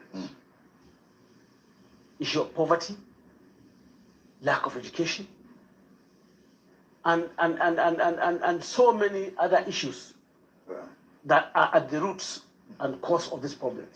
Let me quickly take you up on a few other issues. And there are those who think that you were careless. How would you withdraw that amount of money in cash? The reason why EFCC invited you. Well, Shaun, one, that's not correct. 189 billion in 7 years would have meant our government withdrawing 2.250 billion every month, cash in Sokoto. Where are the resources? How much was the allocation coming to Sokoto? How much were we paying salaries, pension, gratuity? And up to the time I left, we were not owing any civil servant any salary in Sokoto. And we were paying pension as I went to. So how do you get the resources to even withdraw such cash? You see, Shaun, this matter is still under investigation. I'm going back to EFCC sometime this coming week. I don't want to discuss it on national television. Let us continue with the investigation and see how far they can prove that. But you say that it is politically induced. Yes. Who are those after you? Those who are concerned are worried about my activities. Do they think that you want to be president, or what ambition are they worried about? I'm fully involved in a process democratically and lawfully that will end by the grace of God in sending this government out of office. Bam! I'm committed to it. 100% till now. And you think you can do it? By the grace of God. That you chase this government out of power? With the help of God and Nigerians, we will send these people out of office. Bam! This is the spirit I want to be hearing. Conspiracy coming together to send Bola Tinubu. It's a national consensus. Is Peter Obi from northern Nigeria? Is Adebishola not from Osun State? What are you telling me? Bam. Are they not all part of the coalition? But is it true that some northerners are not happy with Bola Tinubu? It's true that Nigerians are not happy with Bola Tinubu. But what about some of you in the north who are coming together and say it's a must, it's a project that must be I am not involved in coming together of the north to say it's a must that Bola Tinubu I am involved in a national coalition that there should be a change of guards in Asorok through a constitutional democratic process. I'm telling you, don't lock son daughter. Hey, God. You know the political capacity of Bola Tinubu. I know very He has never lost an election. Do you think 2027 will be an exception? He lost in Lagos. Bam. What? 2023. No. He lost a part. He lost in Osun in 2023. He lost a part of the election, the election. He lost. He was on the ballot in Lagos. He lost. No, the point I'm making is that you as a governor, you probably have lost wards and local governments in your election. Yes, I do. So, but it doesn't mean that you lost the election. No, but he was on the ballot. Yes, but he didn't win, he didn't lose the election. He lost his primary constituency of Lagos. But it didn't matter at the end of the day. It matters. The same way Atiku lost in some several states of the it's the same I'm way telling you, but then what I'm saying is that you can't say that he has never lost election. He has never lost an election. He was senator. He ran twice as governor. He won. He ran as a president. How did he win? That's the question. It's not cast in stone that he may not lose in 2027. So that's what I'm saying. Every effort being made to make it as if there is invincibility, that Bola Tinubu cannot be defeated is bullshit, is rubbish. Hey, I like this man. He can be defeated. Bam! I believe so. That is the spirit. And I'm working along with the coalition leaders to do that and to achieve that objective in the interest of this country. It's not about Bola Tinubu. It's about the way he's running the country. The running country is being run. So you're worried that if Bola Tinubu goes on to run this country, there's a problem? Same way I was worried when I left APC in 2018. I like this man. I like this Look man. at the trajectory of Yes. what is happening. Go to the market. But we should hold you accountable. You are one of those who pitched APC to Nigeria. Now you are I saying did, APC but I came back in 2018 and I apologized and I didn't support President Buhari. You also told from us my about, zone. You also told The us House of about the Fulani like PDP, me. I Governor didn't support Tambua. him. You told I us didn't about support Governor him. Tambua, about PDP, but Hey, he's fishing for information. Me, Sean, I have run for 6 elections on different political parties, and I have won. 2003, 2007, 2011, 2015, 2019, 2023. It's not about personal interest, and it's not about political parties. Our political parties are not ideologically driven. Otherwise, if you ask me, what would Buhari be doing with some individuals that were in APC with him? Was it not just convenience to win election? Certainly not about ideology. so who do you think, because there are those who think that, look, if Atiku, Jonathan, Peter Obi, all of them are on the same ballot with Tinubu will beat them. Just the way he beat Peter Obi and He Atiku. didn't beat Peter Obi. Really? Yeah, I think different. The multiplicity of these heavyweights, if they What, are on the same it ballot, would be easier for the opposition to come together and defeat Bola Tinubu. Bam. if they form an alliance. If they form If an they alliance come and come in- together, it will be easier. Yes. But it's not certain that if they run, Bola Tinubu running, President Jonathan running, President Bola Tinubu, President Jonathan, Vice President Atiku Abubakar, Peter Obi, maybe you can even add Konkoso running the same election that Tinubu will win. But politically, mathematically speaking, right? Yes. The opposition would have destroyed themselves in splitting the votes. No, Tinubu would have capitalize destroyed on himself. Already won territories because he has more territories than the opposition. Tinubu would have destroyed himself. The dynamics are different. When this happens, the dynamics will be different. Bam. And they will change. And a lot of factors will influence the way people are going to vote. Let me ask you a frank question. I know that you speak your mind freely. To be honest, if you have your way as an individual, there is an Atiku, there is a Namechi, there is Peter Obi, there is a Jonathan, and you really want to beat Tinubu, who do you think people can coalesce behind that can actually get the job done, that will be on the ballot and be a real threat to Tinubu in a real sense? When they declare, all of them, openly that they are interested, I'll come back here and tell you my choice. Bam! Oh God. These people. Oh, don't give him the answer. Yes. It's just like I ask you. I've always seen Aminu Tambua wearing white. It means that you have a favorite color, which might be white. Well, so the question I'm asking is that on a good day, when Aminu Tambua is happy, he might wear his white. When these individuals declare. Well, we've known their interest, but I'm saying, who do you think is formidable enough? You are not getting any answers. Agbado journalist. Maybe it's Aminu Tambua. It's on me. Okay. We'll take another break. And we'll be right back, everyone. Good. Frustrate them. Choke them. Choke them. Don't give them the answer. Look at the kind of question he's asking. No. I'm very happy with that, his response. I'm so happy with it. Because these people are always looking for ways to ask questions, to try and find out what's going on. They cry. They don't know where Peter Obi stand. They don't know what's in the plan. They don't know anything. They are crying secretly because their plan, they have a plan to infiltrate and come and do rubbish. That's what they are planning. I beg you. I'm trying to see whether I can move this forward since they're on a break. I think that's the end of it, to be honest.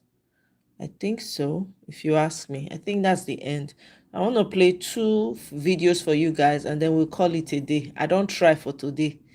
I have tried for today. He's our governor. Okay, hold on 1 second. We can play this video.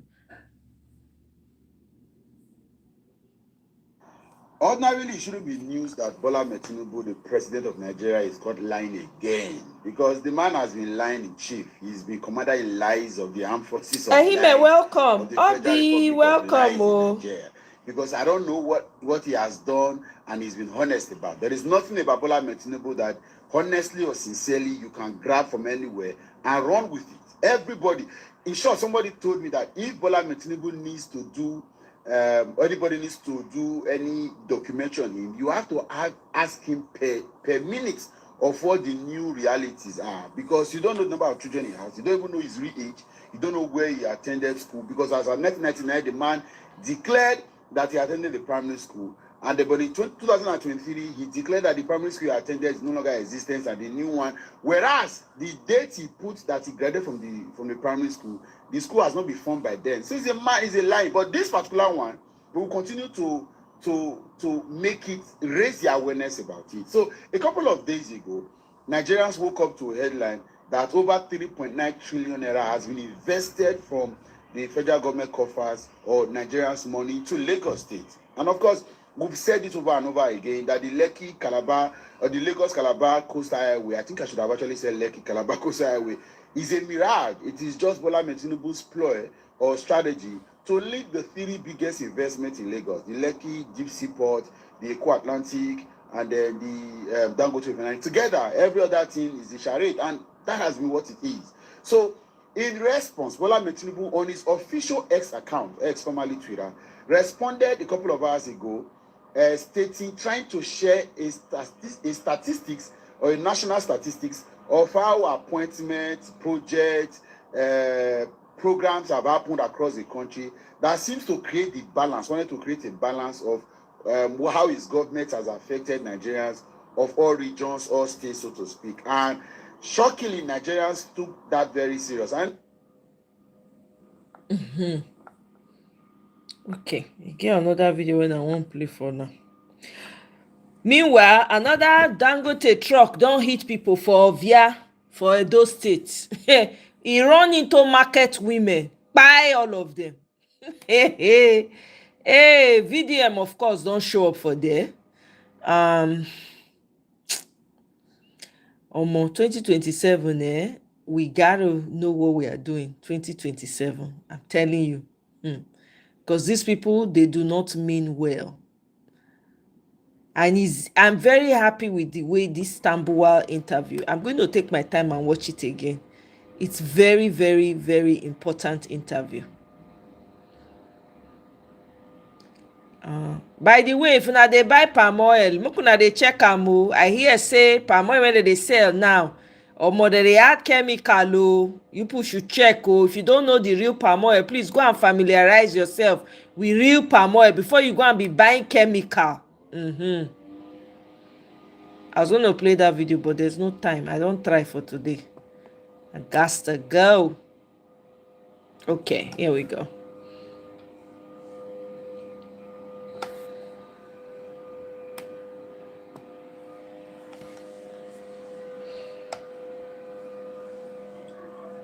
Do you know that the 2027 election is a defining moment for Nigeria? Not the year. And it's most likely that it's not going to end well, because the only strategy Tinubu has is to rig the election, is to snatch it, grab it, and run away with it. That is the only way. Because, come on, you and I know that this by far is the most horrendous, ridiculously failed administration Nigeria has ever experienced. Unfortunately, we have a leader that is more attuned to power and megalomania than actually feeling or having a sense for the plight of the masses. Yep. Now, the question is not Tinubu rigging the election. The question is, you, lovers of Nigeria, what will you do? Are you going to vote in 2027 and then they will rig it and then you go back and say, now so it be? Or you are going to do something Because I'm going to do something. I cannot sit back and watch people with unbridled profligacy robbing my future and trying to transfer the robbing of my future to my children. Bam. What I can't make in my lifetime, my children should make it. Yes. Yes. They cannot exchange the future of my children for their children. Yes. While my children have to read harder, show harder, yet won't get it. But there are children who spend time partying, smoking all sorts of things, wrecking their lives. I'm telling you guys, oh, this is the attitude going into the election. Don't dull yourself. This is the attitude. So with that, I say thank you to everyone that joined the live. I appreciate you all.